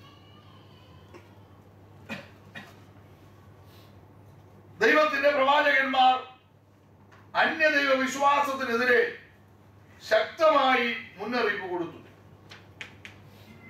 ദൈവത്തെ അവർക്ക് മനസ്സിലാക്കി കൊടുത്തു. നമുക്കറിയാം, യോനാ പ്രവാചകനെ ദൈവം നിനവയിലേക്ക് അയച്ചു. ഒരു ജാതീയ പട്ടണമാണ് നിനവേ. മത്സ്യദേവതയെ ആരാധിച്ചിരുന്ന ബഹുഭൂരിപക്ഷം ജനങ്ങൾ അവിടെ ഉണ്ടായിരുന്നു. യോനാ ഇതവിടെ പ്രസംഗിച്ചു, യഹോവ മാത്രമാണ് ദൈവം. അങ്ങനെ രാജാവ് മുതൽ ഏറ്റവും താഴെയുള്ള വ്യക്തി വരെയും തന്റെ പ്രസംഗത്തിൽ മാനസാന്തരപ്പെടുവാൻ തക്കവണ്ണം ഇടയായിത്തീർന്നു. ഞാൻ പറഞ്ഞത്, ഒരു കാര്യത്തെ കുറിച്ച് ബോധ്യപ്പെട്ട് കഴിഞ്ഞാൽ വീണ്ടും വീണ്ടും അത് ആവർത്തിച്ചുകൊണ്ടിരിക്കാതെ, നമുക്കറിയാം യേശു ക്രിസ്തുവാണ് ദൈവം, റൈറ്റ്? ഇനി കൂടുതൽ അതിനെ കുറിച്ച് എന്താ ചിന്തിക്കാവുള്ളൂ? ഇനി അതാണോ നല്ലത്, ഇതാണോ നല്ലത്, അതാണോ? നോ. ഇനി അതിനെ കുറിച്ച് ചിന്തിക്കാനല്ലോ, അടുത്ത സ്റ്റെപ്പിലേക്ക് പോകണം നമ്മൾ, അല്ലേ? അതാണ് ദൈവം നമ്മളെ കുറിച്ച് ആഗ്രഹിക്കുന്നത്. സ്നാനങ്ങളെ കുറിച്ചുള്ള ഉപദേശം. സ്നാനങ്ങൾ നല്ലേ പറയുന്നു. ബഹുവചനമല്ലേ? സ്നാനത്തെ കുറിച്ച് ഉള്ള ഉപദേശം നല്ലല്ലോ. പഴയ നിയമ ആചാരപ്രകാരം പലവിധമായ കഴുകലുകൾ നിലനിന്നിരുന്നു. ഒരു പുരോഹിതൻ സ്ഥാനമേൽക്കുമ്പോൾ ശരീരം മുഴുവൻ വെള്ളത്തിൽ കഴുകണം. തുടർന്ന് ശുശ്രൂഷയ്ക്ക് മുമ്പ് കൈയും കാലും കഴുകണം. ഇത് വായിച്ചു പുറപ്പാട് 30-ാം അധ്യായം 19 മുതൽ 21 വരെ വായിച്ചാൽ, അതിങ്കൽ അഹരോനും അവന്റെ പുത്രന്മാരും കൈയും കാലും കഴുകണം. അവർ സമാപന കൂടാരത്തിൽ കടക്കുകയോ യഹോവയ്ക്ക് ദഹനയാഗം കഴിക്കേണ്ടതിന് യാഗപീഠത്തിങ്കൽ ശുശ്രൂഷിപ്പാൻ ചെല്ലുകയോ ചെയ്യുമ്പോൾ മരിക്കാതിരിക്കേണ്ടതിന് വെള്ളം കൊണ്ട് കഴുകണം. അവർ മരിക്കാതിരിക്കേണ്ടതിന് കൈയും കാലും കഴുകണം. അത് അവർക്ക് തലമുറ തലമുറയായി ബാഹ്യമായ ഏതൊരു അശുദ്ധിയും വെള്ളം കൊണ്ടുള്ള കഴുകലാൽ ശുദ്ധീകരണം പ്രാപിച്ചിരിക്കണം. അതായിരുന്നു യഹൂദ പ്രമാണം. ദൈവവചനം അതായിരുന്നു പഴയ നിയമ കാലഘട്ടത്തിൽ പറഞ്ഞിരുന്നു. എന്നാൽ ക്രിസ്തീയ സ്നാനം എന്ന് പറയുന്നത് അപ്രകാരമുള്ളതായിരിക്കുന്ന ഒരു കഴുകലല്ല. സ്നാനമോ ഇപ്പോൾ ജഡത്തിന്റെ, മോശയും അഹ്റോനും പുരോഹിതന്മാരും ഒക്കെ കൈകാലം കഴിയ പോലൊരു കഴുകലല്ല, ജഡികശുദ്ധി വരുത്താനുള്ള ഒരു പരിപാടിയല്ല. എന്ത്? ദൈവത്തോടുള്ള നല്ല മനസാക്ഷിക്കായിട്ടുള്ള അപേക്ഷയാണ്. ഒന്നുകൂടെ പറഞ്ഞാൽ യേശുവിനോട് ചേരുവാനുള്ള കർമ്മമാണ്. അതുകൊണ്ട് അവസാനിക്കുന്നില്ല, ജീവന്റെ പുതുക്കത്തിൽ നടക്കുവാനുള്ളതാണ് വിശ്വാസ സ്നാനം എന്ന് പറയുന്നത്. വീണ്ടും വീണ്ടും സ്നാനപ്പെട്ടേച്ച് അത് ആവശ്യമുണ്ടായിരുന്നു. അത് ആവശ്യം ഇങ്ങനെ ചിന്തിച്ചുകൊണ്ടിരിക്കാനൊന്നുമല്ല ദൈവം നമ്മളെ വിളിച്ചിരിക്കുന്നത്. രക്ഷിക്കപ്പെട്ടു, സ്നാനപ്പെട്ടു, അടുത്ത സ്റ്റെപ്പിലേക്ക് പോകാം. കാര്യങ്ങൾ കഴിഞ്ഞു. ഇനി ഇതിനെക്കുറിച്ച് അറിയാത്തവരെ പഠിപ്പിക്കുക. നോക്കിക്കേ, അടുത്ത് നോക്കിക്കേ. ദൈവത്തോടുള്ള നല്ല മനസാക്ഷിക്കായിട്ടുള്ള അപേക്ഷയാണ് സ്നാനം എന്ന് പറയുന്നത്. ആകയാൽ നിഴലായതിനെ ആചരിക്കുവാൻ വേണ്ടിയല്ല ദൈവം നമ്മളെ തെരഞ്ഞെടുത്തത്, പൊരുളായതിനെ പിൻപറ്റാൻ വേണ്ടിയാണ്. ഇനി അടുത്തത് കൈവപ്പം. പഴയ നിയമ ആചാരപ്രകാരം ഒരുത്തൻ നീതീകരണത്തിനായി യാഗമർപ്പിപ്പാൻ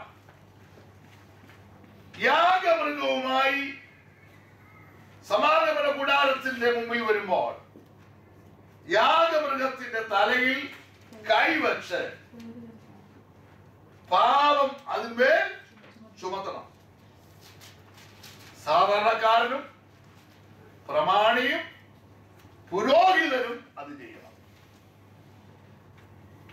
എന്നാൽ പുതിയ നിയമസഭയിൽ കൈവപ്പ് എപ്പോഴും അനുഗ്രഹത്തെ കാണിക്കുന്നത്. പഴയ നിയമ കാലഘട്ടങ്ങളിൽ പാപം ചുമത്തപ്പെടുവാനാണെങ്കിൽ പുതിയ നിയമസഭയിലെ കൈവപ്പ് എന്ന് പറയുന്നത് ബ്ലെസ്സിങ്സിനെ കാണിക്കുന്നതാണ്. രോഗിക്ക് വേണ്ടി കൈവച്ച് പ്രാർത്ഥിക്കുക, അവിടെ സൗഖ്യം ലഭിക്കും. ദൈവം ശുശ്രൂഷയ്ക്ക് വിളിച്ചവരെ കൈവച്ച് എന്ത് ചെയ്യുക? വേർതിരിക്കുക.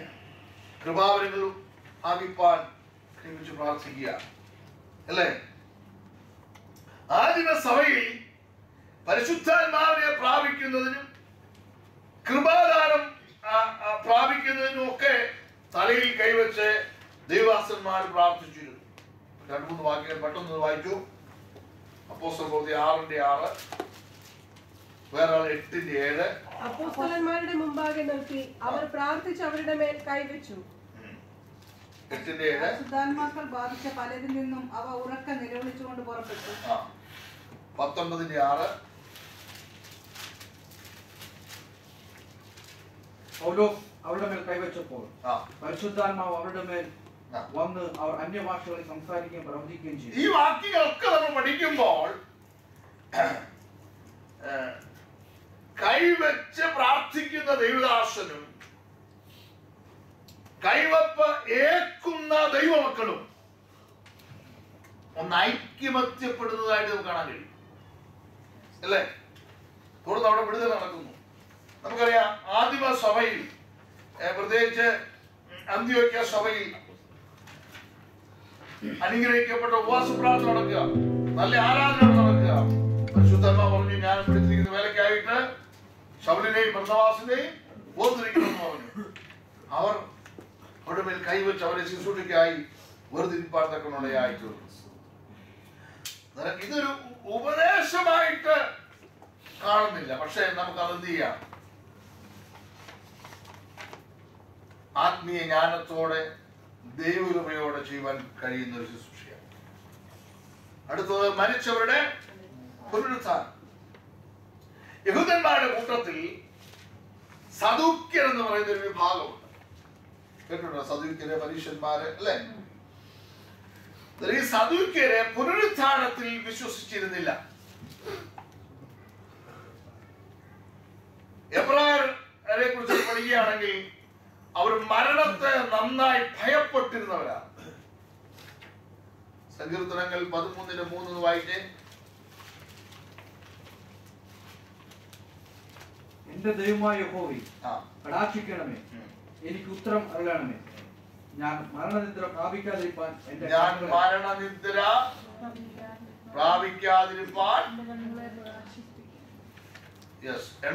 സങ്കീർത്തനം 10-ാം വാക്യം.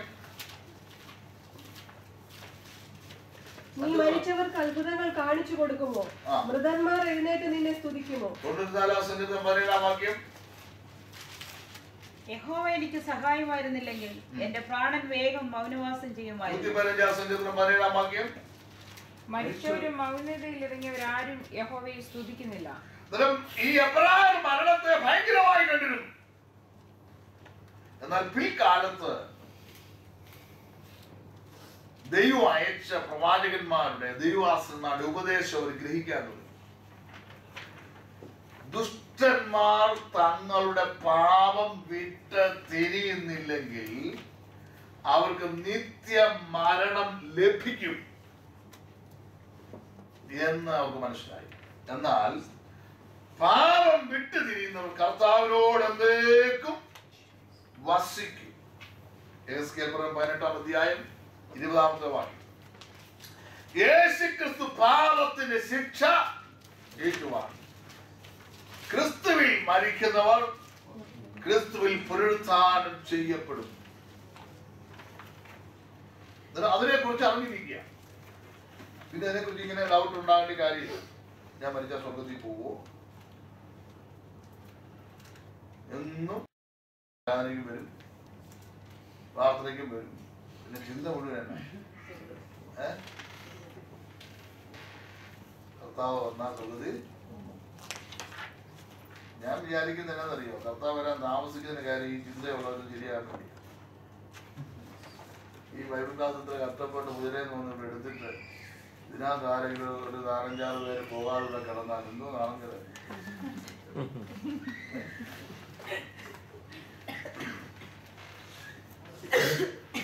പിന്നെ ഗീകാലത്ത് വിളിക്കുന്ന നടക്കുമോ? പ്രൊഡ്യൂസിനെ കിട്ടുമോ? അന്നേരം കർത്താവിന്റെ വരവെങ്കിൽ പോകാൻ ഒരുക്കമുള്ളവരായിരിക്കട്ടെ. അടുത്തത് നിത്യ ശിക്ഷാവിധി. ജീവൻ മനുഷ്യരിൽ ചുരുങ്ങിയ കാലം മാത്രമേ വസിക്കൂ. എത്ര നാൾ വസിക്കും ഒരു മനുഷ്യന്റെ ശരീരത്തിൽ ജീവൻ?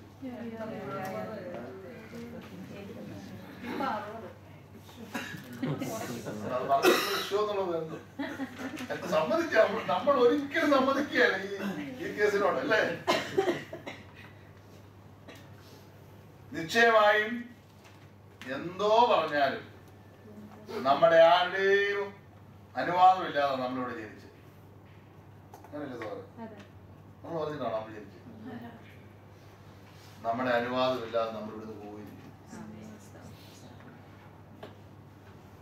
ദൈവം വെച്ചിരിക്കുന്ന വ്യവസ്ഥയാണ്.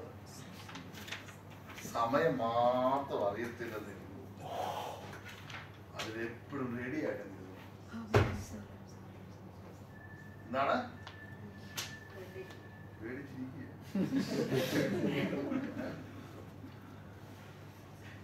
അത്യാവശ്യം പാട്ടൊക്കെ പാടും വാങ്ങിച്ചു പോണതാണ്. വ്യക്തിപരമായിട്ട് ഇങ്ങനെയുള്ള വിഷയം വരുമ്പോൾ ഭയങ്കര സൈലന്റ്. കാരണം നമുക്ക് ലഭിക്കാൻ പോകുന്ന സംഗതി എന്താണെന്നുള്ളതിന് ഒരു അറിവില്ല. അതുകൊണ്ടാണ്.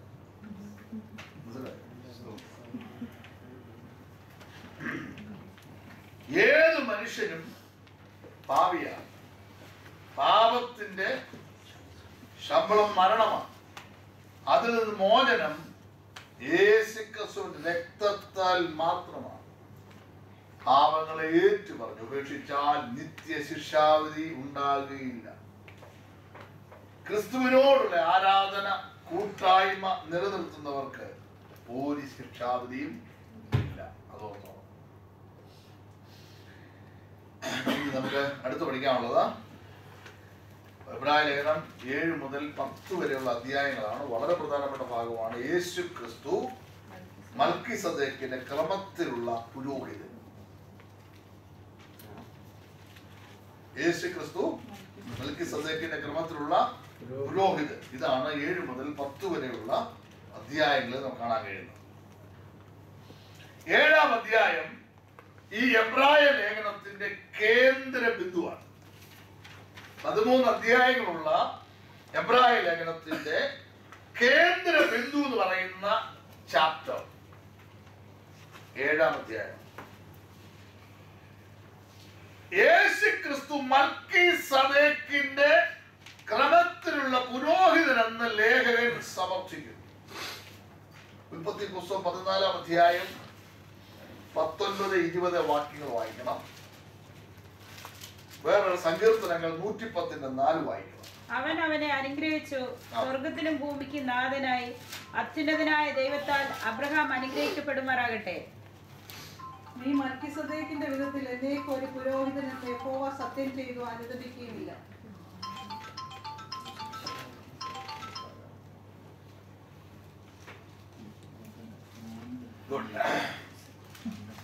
ഉൽപ്പത്തി പുസ്തകം 14-ാം അധ്യായം ഏതാ വായിച്ചേ? 19, സങ്കീർത്തനങ്ങൾ 110-4 വായിച്ചോ.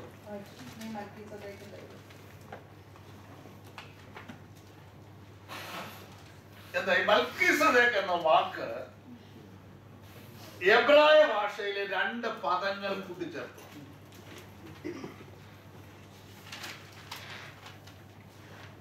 മൽക്കി സാദേക്ക് എന്ന് പറഞ്ഞാൽ നീതിയുടെ രാജാവ് എന്നാണ് അർത്ഥം. മൽക്കീസദേക്ക് എന്ന വാക്കിന്റെ അർത്ഥം നീതിയുടെ രാജാവ്. മൽക്കീസദേക്ക് ശാലേം രാജാവായിരുന്നു.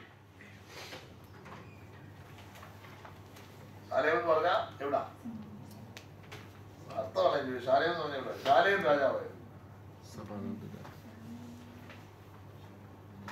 യെരൂശലേം. ശാലേം എന്ന വാക്കിന്റെ അർത്ഥം സമാധാനം എന്നാണ്. അപ്പോൾ തന്നെ നീതിയുടെ രാജാവ് ഈ പേരിന് അർത്ഥമുണ്ട്.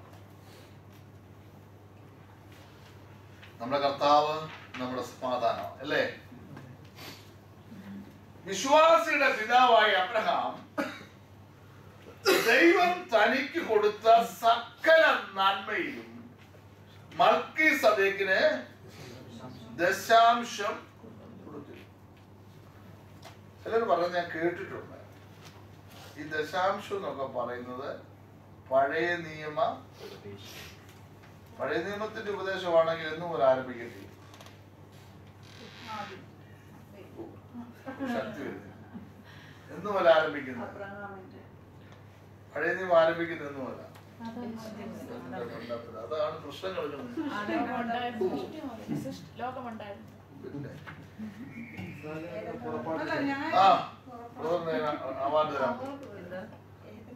മോശ മുഖാന്തരം ഇസ്രായേൽ ജനത്തെ ഇസ്രായേലിൽ നിന്ന് പുറപ്പെടുവിച്ചു പ്രമാണം കൊടുക്കുന്ന അവള് ന്യായപ്രമാണ കാലം. അങ്ങോട്ട് പോകില്ല പുറകോട്ട്. ആദാം കൊണ്ട് ന്യായപ്രമാണത്തിൽ കിടന്നു പറഞ്ഞു പിടിപ്പിക്കല്ലോ.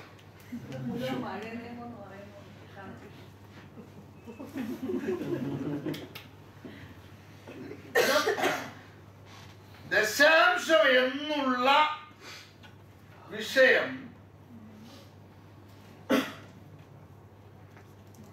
മോശയുടെ കാലത്തിന് മുമ്പേയുള്ള കാര്യമായിരുന്നു. ആയിരുന്നു അല്ലയോ?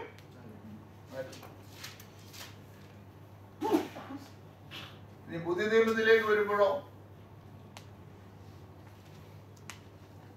ദശാംശം കൊടുക്കണോ വേണ്ടായോ? ഒത്തിരി പേര് സന്തോഷിച്ചിരിക്കുക പുതിയ നിയമത്തിൽ അങ്ങനെ ഉപദേശമില്ലാത്തതുകൊണ്ട്. ഇനി ദശാംശം പറഞ്ഞ് കൊടുക്കുമെന്നൊക്കെ പറഞ്ഞാൽ എന്നാ കൊടുക്കുന്നത്? അതിനെക്കുറിച്ച് അപകടം പിടിച്ച പരിപാടി ഒരുപാടുണ്ട് കേട്ടോ, സൂക്ഷിച്ചോണം. നിങ്ങൾ മത്തായിയുടെ സുവിശേഷം 23 വായിക്കും. എനിക്കിതൊക്കെ പഠിപ്പിക്കാൻ ഭയങ്കര ഇൻട്രസ്റ്റാണ്. മത്തായി 23 വായിക്കും. കപടബുദ്ധിക്കാരായ ശാസ്ത്രിമാരും പരീക്ഷന്മാരുമായുള്ളവരെ, നിങ്ങൾക്ക് ഹാ കഷ്ടം! നിങ്ങൾ തുളസി, ചതുക്കുപ്പ, ജീരകം ഇവയിൽ പകരം കൊടുക്കുകയും ന്യായം, കരുണ, വിശ്വസ്തത ഇങ്ങനെ ന്യായപ്രമാണത്തിൽ ഘനമേറിയവ ത്യജിച്ചു കളയുകയും ചെയ്യുന്നു. അത് ചെയ്യുകയും ഇത് ത്യജിക്കാതിരിക്കുകയും വേണം. ഞാനിപ്പം കപടഭക്തിക്കാരനൊന്നും പറയുന്നില്ല, അത് യേശു പറഞ്ഞ കാര്യമാണ് അല്ലേ? ഇവിടെ ഈ വായിച്ച ഭാഗത്ത് വളരെ ശ്രദ്ധിക്കുന്ന വിഷയം ഇന്ന് കയറി വന്നോണ്ട് പറഞ്ഞുകൂടിയ. ഇവിടെ പറയുന്നത് പരീക്ഷന്മാര് ദശാംശം കൊടുക്കുന്നതിൽ മുമ്പിലായി. ഏതൊക്കെ കാര്യത്തിലാണ് കൊടുക്കുന്നേ? തുളസി ഇത് പറഞ്ഞ നമ്മുടെ ഭാഷയിലോട്ട് വരാം. എന്തോ നമ്മുടെ ഭാഷ പറഞ്ഞ ചക്ക, മാങ്ങ, തേങ്ങ, കാച്ചിലെ ചേമ്പ് അല്ലേ, നെല്ല്. പിന്നെ അവിടെ ഉപേക്ഷിക്കുന്ന കേസ് കിടക്കും. ന്യായം, കരുണ, വിശ്വസ്തത ഇങ്ങനെ ന്യായപ്രമാണത്തിൽ ന്യായം, കരുണ എത്ര ഉണ്ടോ നോക്കി ശ്രദ്ധിച്ച് നോക്കി. ന്യായം, കരുണ, വിശ്വസ്തത വായിച്ചു തീർന്നില്ല. ന്യായപ്രമാണത്തിൽ ഘനമേറിയവ ത്യജിച്ചു കളയുകയും ചെയ്യുന്നു. പരീക്ഷന്മാര് പതാരം കൊടുക്കാന്ന് പറഞ്ഞ പതാരം ടൈറ്റ് എന്നാ ഇംഗ്ലീഷില്. ടാക്സ് അല്ല, ദശാംശം, ടൈറ്റ്, 10 അത് കൊടുക്കുന്നവരാ. പക്ഷേ ന്യായം, കരുണ, വിശ്വസ്തത അതവരുടെ ജീവിതത്തിൽ. എന്നിട്ട് കർത്താവ് പറയുകയാണ്, നിങ്ങൾ ദശാംശം കൊടുക്കണമെന്ന് കർത്താവ് പറഞ്ഞു. നോക്കി ഇങ്ങനെ എഴുതിയിരിക്കുന്നത് ഒന്ന് വായിച്ചേ. അത് ചെയ്യുകയും എന്തോ ചെയ്യണം? ഇത് ഞാൻ പുതിയ ഭാഷ പറഞ്ഞാണ്. ഞാൻ പറഞ്ഞാൽ കർത്താവ് എന്താ പറഞ്ഞിട്ടുണ്ട്? പറഞ്ഞിട്ടുണ്ടോ? ചിലരുടെ മുഖമൊക്കെ ചുടുങ്ങാത്ത. നിങ്ങൾ അത് ചെയ്യുകയും വേണം. അങ്ങനെ പുതിയ നിയമത്തിൽ യേശു പറഞ്ഞിട്ടുണ്ടോ? ഉണ്ട്. അന്നേരം കൃപായത്തിന് മുമ്പ് ന്യായപ്രമാണ യുഗത്തിൽ മാത്രമല്ലായിരുന്നു ഈ ഉപദേശം, വാഗ്ദത്ത യുഗത്തിലൊന്നുണ്ടായിരുന്നു. അബ്രഹാമിന്റെ കൊച്ചുമകൻ, അബ്രഹാമിന്റെ കൊച്ചുമകൻ വരുന്നു, അബ്രഹാമിന്റെ കൊച്ചുമകൻ ഓർമ്മ പറ. ലൂസ് എന്ന പട്ടണത്തിൽ വെച്ച് കിടന്നുറങ്ങി. നേരം പുറത്തെടുത്ത് പറഞ്ഞ് യഹോവ ഈ സ്ഥലത്തുള്ള സത്യം, പുള്ളി തലണയായി കിടന്ന കല്ലെടുത്ത് വെച്ച് ഒരാള് എന്തുവാ അതിനു മുമ്പ് പുള്ളി ചില തീരുമാനങ്ങളൊക്കെ പറയുകയാണ്. എന്നെ എൻ്റെ അപ്പൻ്റെ വീട്ടിൽ സൗഖ്യത്തോടെ മടക്കി വരുത്തിയാൽ, എൻ്റെ യാത്രയിൽ എന്നെ സൂക്ഷിച്ചാൽ, സ്ത്രീ ഭക്ഷിപ്പാൻ, ആഹാരം തിന്നാൽ, പിന്നെ ഞാൻ തലണയായി വെച്ച് കിടന്ന കല്ലെടുത്ത് ദൈവത്തിന് ആലയം പണി. പിന്നെ അന്നേരം അബ്രഹാം ചെയ്ത കാര്യം ആരും ചെയ്തു? അബ്രഹാമിന് മാത്രം തെറ്റുപറ്റിയ കാര്യമല്ല ഇത്. മനസ്സിലായി? ഇനി ഒത്തിരി കാര്യങ്ങളുണ്ട്. ഇപ്പോൾ ഞാൻ ആ ഭാവം വിടുകയാണ്. ആർക്കെങ്കിലും സംശയം ഉണ്ടെങ്കിൽ നിങ്ങൾ എന്നെ വിളിച്ചാൽ മതി. ഇഷ്ടം പോലെ വാക്യങ്ങൾ ഞാൻ പറഞ്ഞുതരാം കേട്ടോ. ആമേൻ. അടുത്തതായിട്ട് നമ്മൾ മനസ്സിലാക്കേണ്ട വിഷയം, അബ്രഹാം അത്യുന്നതനായ ദൈവത്തിന്റെ പുരോഹിതനായ മൽക്കീസദേക്കിന് ദശാംശം കൊടുത്തു. മൽക്കീസദേക്ക് അബ്രഹാമിനെ എന്ത് ചെയ്തു? അനുഗ്രഹിച്ചു. ഏത് കാലഘട്ടത്തിലും നാം ദൈവത്തെ സ്നേഹിക്കുന്നവരായിരിക്കണം. തിരുവചനത്തിൽ 3 സ്ഥലങ്ങളിൽ മൽക്കീസദേക്കിനെ പറ്റി നമുക്ക് കാണാൻ കഴിയും. അതിൽ ആദ്യം നമ്മൾ വായിച്ചത് ഉൽപ്പത്തി പുസ്തകം 14-ാം അധ്യായത്തിൽ. അത് ചരിത്രപരമായ ഒരു സംഭവമാണ്.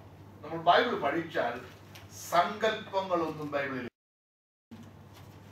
ഇത് പറയുന്നത് സാങ്കല്പികമല്ലേ. അത് വേദശാസ്ത്രിമാരുടെ അഭിപ്രായമാണ്. സങ്കല്പങ്ങളല്ല ബൈബിൾ. മനസ്സിലായോ? അപ്പോക്രിഫ ഗ്രന്ഥങ്ങളിൽ സാങ്കല്പികമായ ഒരുപാട് കാര്യങ്ങളുണ്ട്. പക്ഷേ അപ്പോക്രിഫ ഒഴിച്ചുള്ള ഈ 66 പുസ്തകങ്ങൾ ഇന്നില്ല. സങ്കല്പങ്ങളില്ല, അനുമാനങ്ങളല്ല വിശുദ്ധ വേദപുസ്തകം എന്ന് പറയുന്നത്. മൽക്കീസദേക്ക് ശാലേം രാജാവായിരുന്നു. അവൻ ദൈവത്തിന്റെ പുരോഹിതനായിരുന്നു. മനസ്സിലായോ? വളരെ മനസ്സിലാക്കേണ്ട വിഷയങ്ങളാണിത്. ഇത്തരം ചരിത്രപരമായ സത്യമാണ് ഉൽപ്പത്തി പുസ്തകം 14-ാം അധ്യായത്തിൽ നാം കാണുന്നത്. ഇനി 110-ാം സങ്കീർത്തനം 4-ാമത്തെ വാക്യത്തിലേക്ക് വരുമ്പോൾ ഒന്ന് വായിക്കുക. വാക്യം മൽക്കീസദേക്കിന്റെ ക്രമപ്രകാരം എന്നേക്കും ഒരു പുരോഹിതൻ. എന്ത് മനസ്സിലായി? യഹോവയായ ദൈവത്തിന്റെ പുരോഹിതനായിരുന്ന മൽക്കീസദേക്ക് അബ്രഹാമുമായി കൂടി കണ്ടതിന് ശേഷം തുടർന്ന് 1000 വർഷം പിന്നിട്ടപ്പോഴാണ് മൽക്കീസദേക്കിനെ കുറിച്ച് വെളിപ്പാട് അതേ സങ്കീർത്തനക്കാരനുണ്ടാകുന്നത്. എന്നിടയ്ക്ക് ഒരു സംഭവമില്ല. ഈ 110-ാം സങ്കീർത്തനം എഴുതുന്ന സമയത്ത് ലേവ്യ പൗരോഹിത്യം നിലനിൽക്കുന്ന സമയമാണ്. അഹരോന്റെ പിൻഗാമികൾ നിലനിൽക്കുന്ന സമയമാണ്. അങ്ങനെ അഹരോന്റെ പൗരോഹിത്യം നിലനിൽക്കുന്ന സമയത്ത് യഹോവയായ ദൈവം സങ്കീർത്തനക്കാരിൽ കൂടെ ഒരു പ്രവചന ദൂത് കൊടുത്തു. എന്താണെന്നറിയാമോ? അധികം താമസിയാതെ ഒരു പുരോഹിതൻ വരാൻ പോവാ. ലേവ്യ പൗരോഹിത്യം നിലനിൽക്കുമ്പോൾ തന്നെ ദൈവം സങ്കീർത്തനക്കാരിൽ കൂടെ പറയുകയാണ്, മൽക്കീസദേക്കിന്റെ ക്രമപ്രകാരം നീയോ എന്നേക്കുമുള്ള പുരോഹിതൻ. ഇതാരെ കുറിച്ച് പറയുന്ന കാര്യമാ? യേശു ക്രിസ്തുവിനെ കുറിച്ച് പറയുന്ന കാര്യമാണ്. നോക്കണേ, ദൈവത്തിന്റെ പദ്ധതികളൊക്കെ എത്ര ശ്രേഷ്ഠമാണെന്ന് ഓർക്കണം. അന്നേരം മൽക്കീസദേക്കിനെ കുറിച്ച് പ്രവചനപരമായിട്ട് ഒരു ദൂത് നമുക്ക് കാണുവാൻ കഴിയും. ഇനി നാം പഠിക്കുന്ന എബ്രായർ 7-ാം അധ്യായത്തിലേക്ക് വരുമ്പോൾ ഉപദേശപരമായ ദൂതാണ് 7-ാം അധ്യായത്തിൽ കാണുന്നത്. ചരിത്രപരമായും പ്രവചനപരമായും ഉപദേശപരമായിട്ടും നമുക്ക് ആ വിഷയം മനസ്സിലാക്കാൻ കഴിയും. മൽക്കീസദേക്കിന്റെ ക്രമപ്രകാരമുള്ള പുരോഹിതന്റെ ആവിർഭാവം അഹരോന്യ പൗരോഹിത്യത്തിന്റെ അപൂർണതയാണ് വെളിപ്പെടുത്തുന്നത്. ലേവ്യ പൗരോഹിത്യത്തിൽ സമ്പൂർണത വന്നെങ്കിൽ വേറെ വിരോധം വരണമായിരുന്നോ?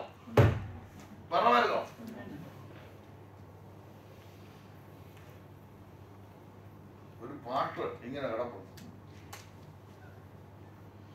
എനിക്കത് കൂടുതലായിട്ട് പാടാൻ അറിയത്തില്ല, എങ്കിലും അറിയാവുന്ന ഒരു പാടണം. ആദ്യാചാരത്വം കൈക്കൊണ്ടാകരോ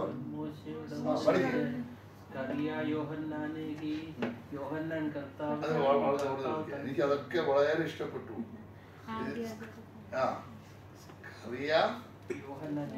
അവിടം വരെ നമുക്ക് സഹിക്കാം, അവിടം വരെ നമുക്ക് സഹിക്കാം. എന്റെ യേശുവിനെ യോഹന്നാൻ പൗരോഹിത്യം കൊടുത്തെന്ന് പറയാൻ ജീവിച്ചിരുന്നില്ല. പറഞ്ഞ മനസ്സിലായോ? നമ്മൾ പഠിക്കണ്ടേ? നമ്മൾ ചുമ്മാ എന്തെങ്കിലും ബോധന്മാരെ പോലെ പാടിയിട്ട് കാര്യമില്ല. യേശു ക്രിസ്തുവിന് പൗരോഹിത്യം കൊടുത്തത് ആരെ? മറുപടി പറ. യോഹന്നാൻ എന്തെങ്കിലും എന്റെ യേശുവിന് പൗരോഹിത്യം കൊടുത്തോ? അങ്ങനെയാണ് ഇന്ന് ആ പാട്ട് നിർത്തിക്കണം. നമ്മൾ പാടുന്നില്ല, നമ്മൾ സത്യത്തിന് വേണ്ടി നിൽക്കാം അല്ലേ? യേശു ക്രിസ്തുവിനെ പുരോഹിതനായി വാഴിച്ചത് യോഹന്നാൻ അല്ല. അതാ പറഞ്ഞ യോഹന്നാൻ വരെ അത് ശരിയാ. അപ്പുറത്തോട്ട് യേശു ക്രിസ്തു അല്ലേ? പിതാവായ ദൈവമാണ് യേശു ക്രിസ്തു എന്ത് ചെയ്തത്? വളരെ അതിനെക്കുറിച്ച് പഠിക്കാം. മൽക്കീസദേക്കിന്റെ ക്രമപ്രകാരമുള്ള പുരോഹിതന്റെ ആവിർഭാവം അഹരോന്യ പൗരോഹിത്യത്തിന്റെ അപൂർണതയാണ് വെളിപ്പെടുത്തുന്നത്. ദൈവവചനം പഠിച്ചാൽ പൗരോഹിത്യം ആർക്കുള്ളതാണ്? പൗരോഹിത്യം ആർക്കുള്ളതാണ്? ലേവ്യർക്കുള്ളതാണ്.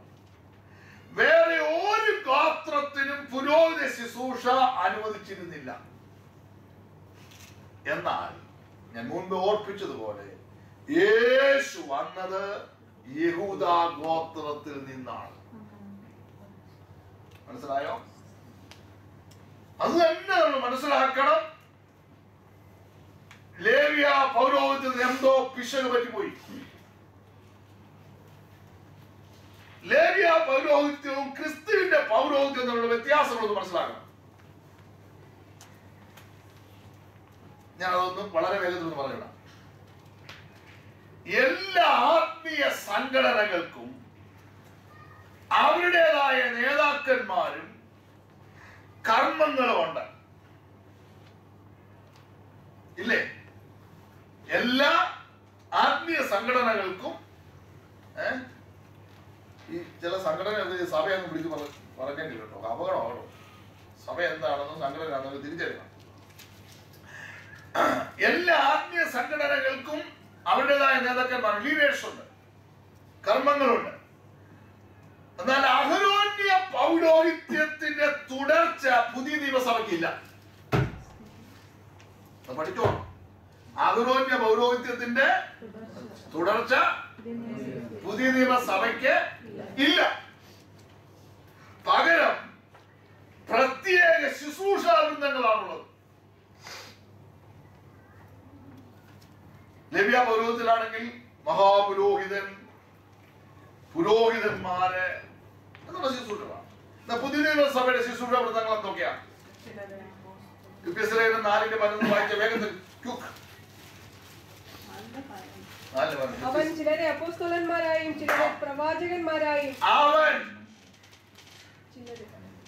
ചിലരെ അപ്പോസ്തലന്മാരും എല്ലാവരൊന്നുമല്ല, ചിലരെ പ്രവാചകന്മാരും ചിലരെ സുവിശേഷകന്മാരായും ചിലരെ സുവിശേഷകന്മാരായും ചിലരെ ഇടയന്മാരായും ഉപദേഷ്ടാക്കന്മാരുമായി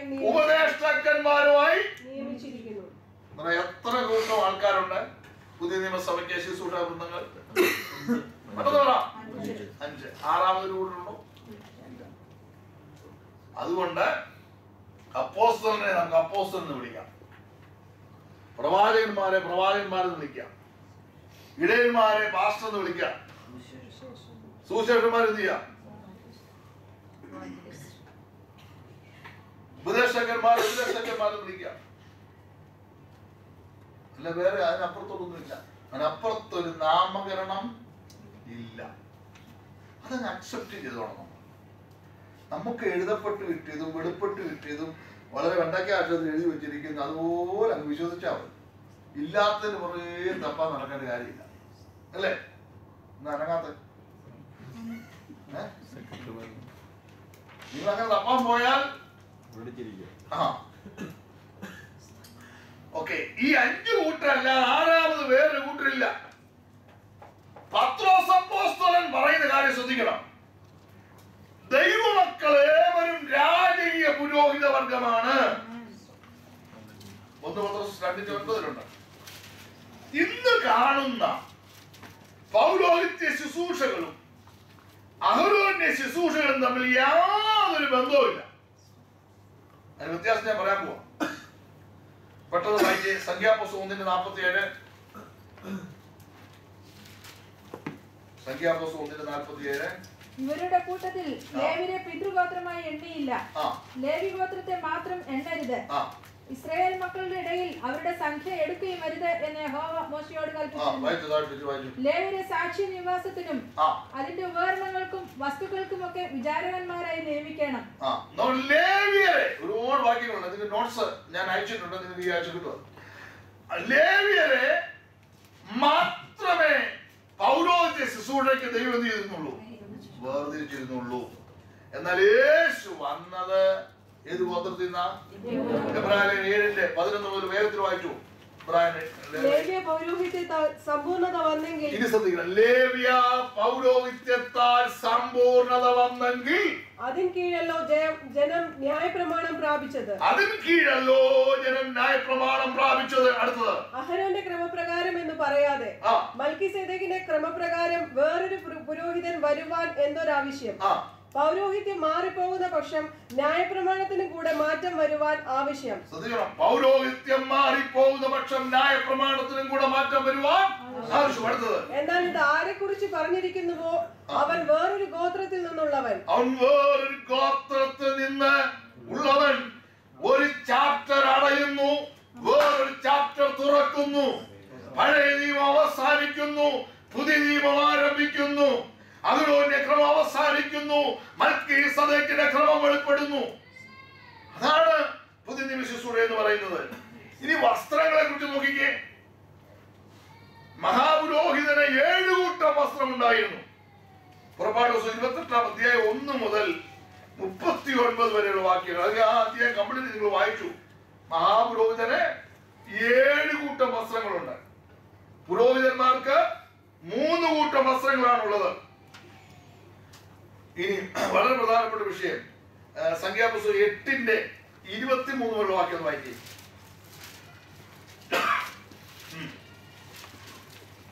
യഹോവ പിന്നെയും മോശയോട് അരുളിച്ചത്, ലേവ്യർക്കുള്ള പ്രമാണം ഇതാകുന്നു. 25 വയസ്സ് മുതൽ അവർ സമാഗമന കൂടാരത്തിലെ വേല ചെയ്യുന്ന സേവനത്തിൽ പ്രവേശിക്കണം. ശുശ്രൂഷ തുടങ്ങിയ എത്രാമത്തെ വയസ്സിലാണ്? 25-ാമത്തെ വയസ്സിൽ. അടുത്തത് തീർന്നില്ല. 50 വയസ്സ് മുതലോ അവർ വേല ചെയ്യുന്ന സേവനത്തിൽ നിന്ന് ഒഴിയണം. റിട്ടയർമെന്റ്. അന്നേരം ഒരു പുരോഹിതൻ ശുശ്രൂഷ തുടങ്ങിയ എത്രാമത്തെ വയസ്സിലാ? അഹരോന്റെ പൗരോഹിത്യം അനുസരിച്ച് എപ്പോ ശുശ്രൂഷ അവസാനിപ്പിക്കണം? 50 വയസ്സിൽ കൂടുതലുള്ള അച്ഛന്മാരോട് നമുക്ക് എന്താ പറയാൻ പറ്റും? മനസ്സിലായോ? അഹരോന്റെ പൗരോഹിത്യത്തിന്റെ പിന്തുടർച്ചയാന്ന് പറഞ്ഞു കഴിഞ്ഞാൽ പരിപാടി പോയില്ലേ? മനസ്സിലാകുന്നോടെ ഞാൻ പറയുന്നത്. 7 കൂട്ടം വസ്ത്രമുണ്ടോ? 3 കൂട്ടം വസ്ത്രമുണ്ടോ? ഇതെല്ലാം പഠിക്കണം. ആ പൗരോഹിത്യ ഇസ്രായേൽ എന്ന് പറയുന്ന ഒരു കൊച്ചു രാജ്യത്തിന് വേണ്ടിയുള്ള പ്രമാണമായിരുന്നു. സഭ എന്ന് പറയുന്നത് ഇസ്രായേലിന്റെ പിന്തുടർച്ചയല്ല. അത് ഓർക്കണം. ഗോത്രങ്ങളിൽ, ഭാഷകളിൽ, വംശങ്ങളിൽ, ജാതികളിൽ നിന്നുള്ളവർക്ക് വേണ്ടിയുള്ളതാണ് ദൈവസഭ എന്ന് പറയുന്നത്. അതിന്റെ ഉപദേശം വേറെ. ഇസ്രായേൽ രാജ്യത്തിന്റെ ഉപദേശം വേറെ, പുതിയ നിയമസഭയുടെ ഉപദേശം വേറെ. അന്നേരം നോക്കണേ, പുതിയ നിയമ ശുശ്രൂഷകൾക്ക് പ്രായപരിധി ഉണ്ടോ? ഉണ്ടോ? ഇല്ല, പ്രായപരിധി ഇല്ല. ജീവനുള്ള കാലം വരെ എന്ത് ചെയ്യാം? ഒറ്റ കാര്യമുള്ളൂ, പരിശുദ്ധാത്മാവ് നിങ്ങളുടെ മേൽ വരുമ്പോൾ നിങ്ങളുടെ ശക്തി ലഭിച്ചിട്ട് ശബരിയിലും ഭൂമിടത്തോളം എന്റെ സാക്ഷികളാകുകയും ആരോഗ്യത്തോളം കർത്താവിന്റെ പേര്. അതാണ്. ഇനി നോക്കിക്കേ, വിവാഹം പുരോഹിതനും വിവാഹം കഴിപ്പാൻ അനുവദിക്കപ്പെട്ടിരുന്നു. ലേവ്യാപുസ്തകം 21-ാം അധ്യായം എടുത്ത് വിചാരിച്ച് പുരോഹിതന്മാരായ പിന്നെ കല്യാണം കഴിയാൻ ഒക്കെയല്ലെന്ന് ചിന്തിച്ചു വെച്ചിരിക്കുക. എന്തോ അപകടമാണ്. ലേവ്യാപുസ്തകം 21-ന്റെ 10-ാം വാക്യം വായിച്ചാൽ അഭിഷേക തൈലം തലയിൽ വസ്ത്രം ധരിപ്പാൻ പ്രതിഷ്ഠിക്കപ്പെട്ടവനുമായി തന്റെ സഹോദരന്മാരിൽ മഹാപുരോഹിതനായവൻ തന്റെ തലമുടി പിച്ചി പറിക്കുകയും വസ്ത്രം കീറുകയും അരുത്. അവൻ യാതൊരു ശവത്തോടടുക്കുകയും തന്റെ അപ്പനാലോ അമ്മയാലോ അശുദ്ധനാവുകയും അരുത്. വിശുദ്ധ മന്ദിരം വിട്ട് അവൻ പുറത്തിറങ്ങുകയും തന്റെ ദൈവത്തിന്റെ വിശുദ്ധ മന്ദിരം അശുദ്ധമാക്കുകയും അരുത്. അവന്റെ ദൈവത്തിന്റെ അഭിഷേക തൈലമായ സംസ്കാരം അവന്റെ മേലിരിക്കുന്നു. ഞാൻ യഹോവയാകുന്നു. കന്യകയായ സ്ത്രീയെ മാത്രമേ അവൻ വിവാഹം കഴിക്കാവൂ. വിധവ, ഉപേക്ഷിക്കപ്പെട്ടവൾ, ദുർനടപ്പുകാരത്തി, വേശ്യ ഇങ്ങനെയുള്ളവരെ അവൻ വിവാഹം കഴിക്കരുത്. പുരോഹിതനും മഹാപുരോഹിതനും പിന്നെ വിവാഹം കഴിച്ചിരിക്കണം.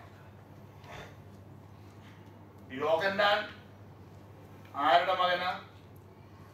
പറഞ്ഞേ, പറയാൻ പേടി വരുന്നത്. സക്രിയ പുരോഹിതന്റെ മകനാണെന്ന് യോഹന്നാൻ. എന്നാൽ ഇസ്രായേലിലെ മഹാപുരോഹിതന്മാർക്കും പുരോഹിതന്മാർക്കും ഒക്കെ എന്ത് ചെയ്യാം? കഴിക്കണത് ബൈബിൾ പറഞ്ഞു വെച്ചിരിക്കുന്ന കാര്യ. കഴിക്കണ്ടെന്ന് ആരാ പറഞ്ഞു? കഴിക്കാത്ത അപകടങ്ങൾ കൂടിക്കൊണ്ടിരിക്കുക. ഇതൊക്കെ മാറേണ്ട കാലം കഴിഞ്ഞു അല്ലേ? ഓക്കെ. യേശുവിന്റെ ശിഷ്യന്മാരും അപ്പോസ്തലന്മാരും വിവാഹം കഴിച്ചിരുന്നു. വിശ്വസിക്കുന്നുണ്ടോ? ഇല്ല. ഇല്ലേ? യേശുവിന്റെ ശിഷ്യന്മാരും അപ്പോസ്തലന്മാരും വിവാഹം കഴിച്ചിരുന്നോ? എവിടെ എഴുതിയേക്കുന്നേ? പിന്നെ പൗലോസ്ലീഹ പറയുന്നു, ഞാൻ പത്രോസിനെ പോലെ.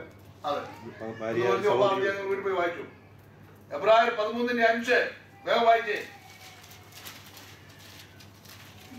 നിങ്ങളുടെ നടപ്പ് ദ്രവ്യാഗ്രഹമില്ലാത്തതായിരിക്കട്ടെ, ഉള്ളതുകൊണ്ട് തൃപ്തിപ്പെടുവിൻ.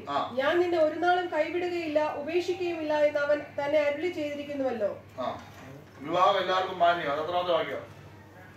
4. വിവാഹം എല്ലാവർക്കും മാന്യവും കിടക്ക നിർമ്മലവുമായിരിക്കും. വിവാഹം എല്ലാവർക്കും മാന്യം. ഇനി അതിനെക്കുറിച്ച് ഇനിയും ചിന്തിക്കണം. എല്ലാവർക്കും മാന്യമാണെന്ന് വേദോസ്തവം പറയുന്നു. അതിന് യോഗ്യത കുറഞ്ഞാലും കാണണ്ട. Marriage is honourable in all. മർക്കോസ് 1:30.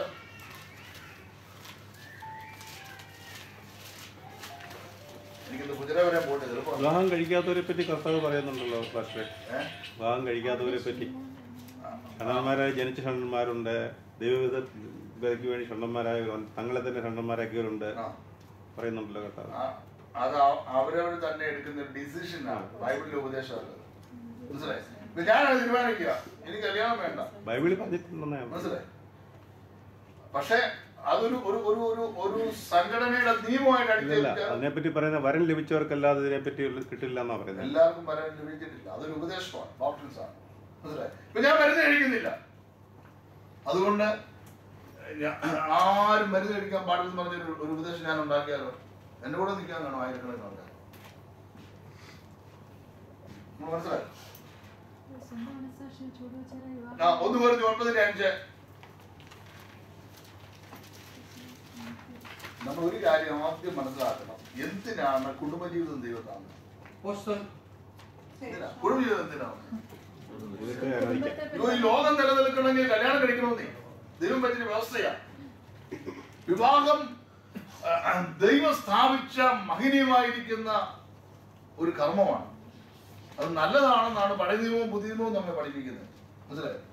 പിന്നെ അതിനകത്ത് ചില പ്രത്യേക ചില കാര്യമുണ്ട്. ചില വലിയ വലിയ യോനാചാന്റെ ചേട്ടൻ പാസ്റ്റർ പേരെന്നറിയാമോ? വിവാഹത്തിനല്ലായിരുന്നു. ഇങ്ങനെ ഒറ്റപ്പെട്ട ചില ആളുകൾ ദൈവസ്ഥന് ചില തീരുമാനങ്ങൾ എടുത്തു. അവർക്കും ദൈവമായിട്ട് ചില പ്രത്യേക കാര്യമുണ്ട്. മനസ്സിലായോ? അത് വിവാഹം കഴിക്കാത്തവരുടെ എല്ലാം യൂണിറ്റ് ഉണ്ടാക്കാന്ന് പറഞ്ഞാൽ ശരിയായ കാര്യമാണ്. 1:9 ചേർന്ന സംഘടന മാറും. ഇത് വായിച്ച് അവസാനിപ്പിക്കാം. ശേഷം കർത്താവിന്റെ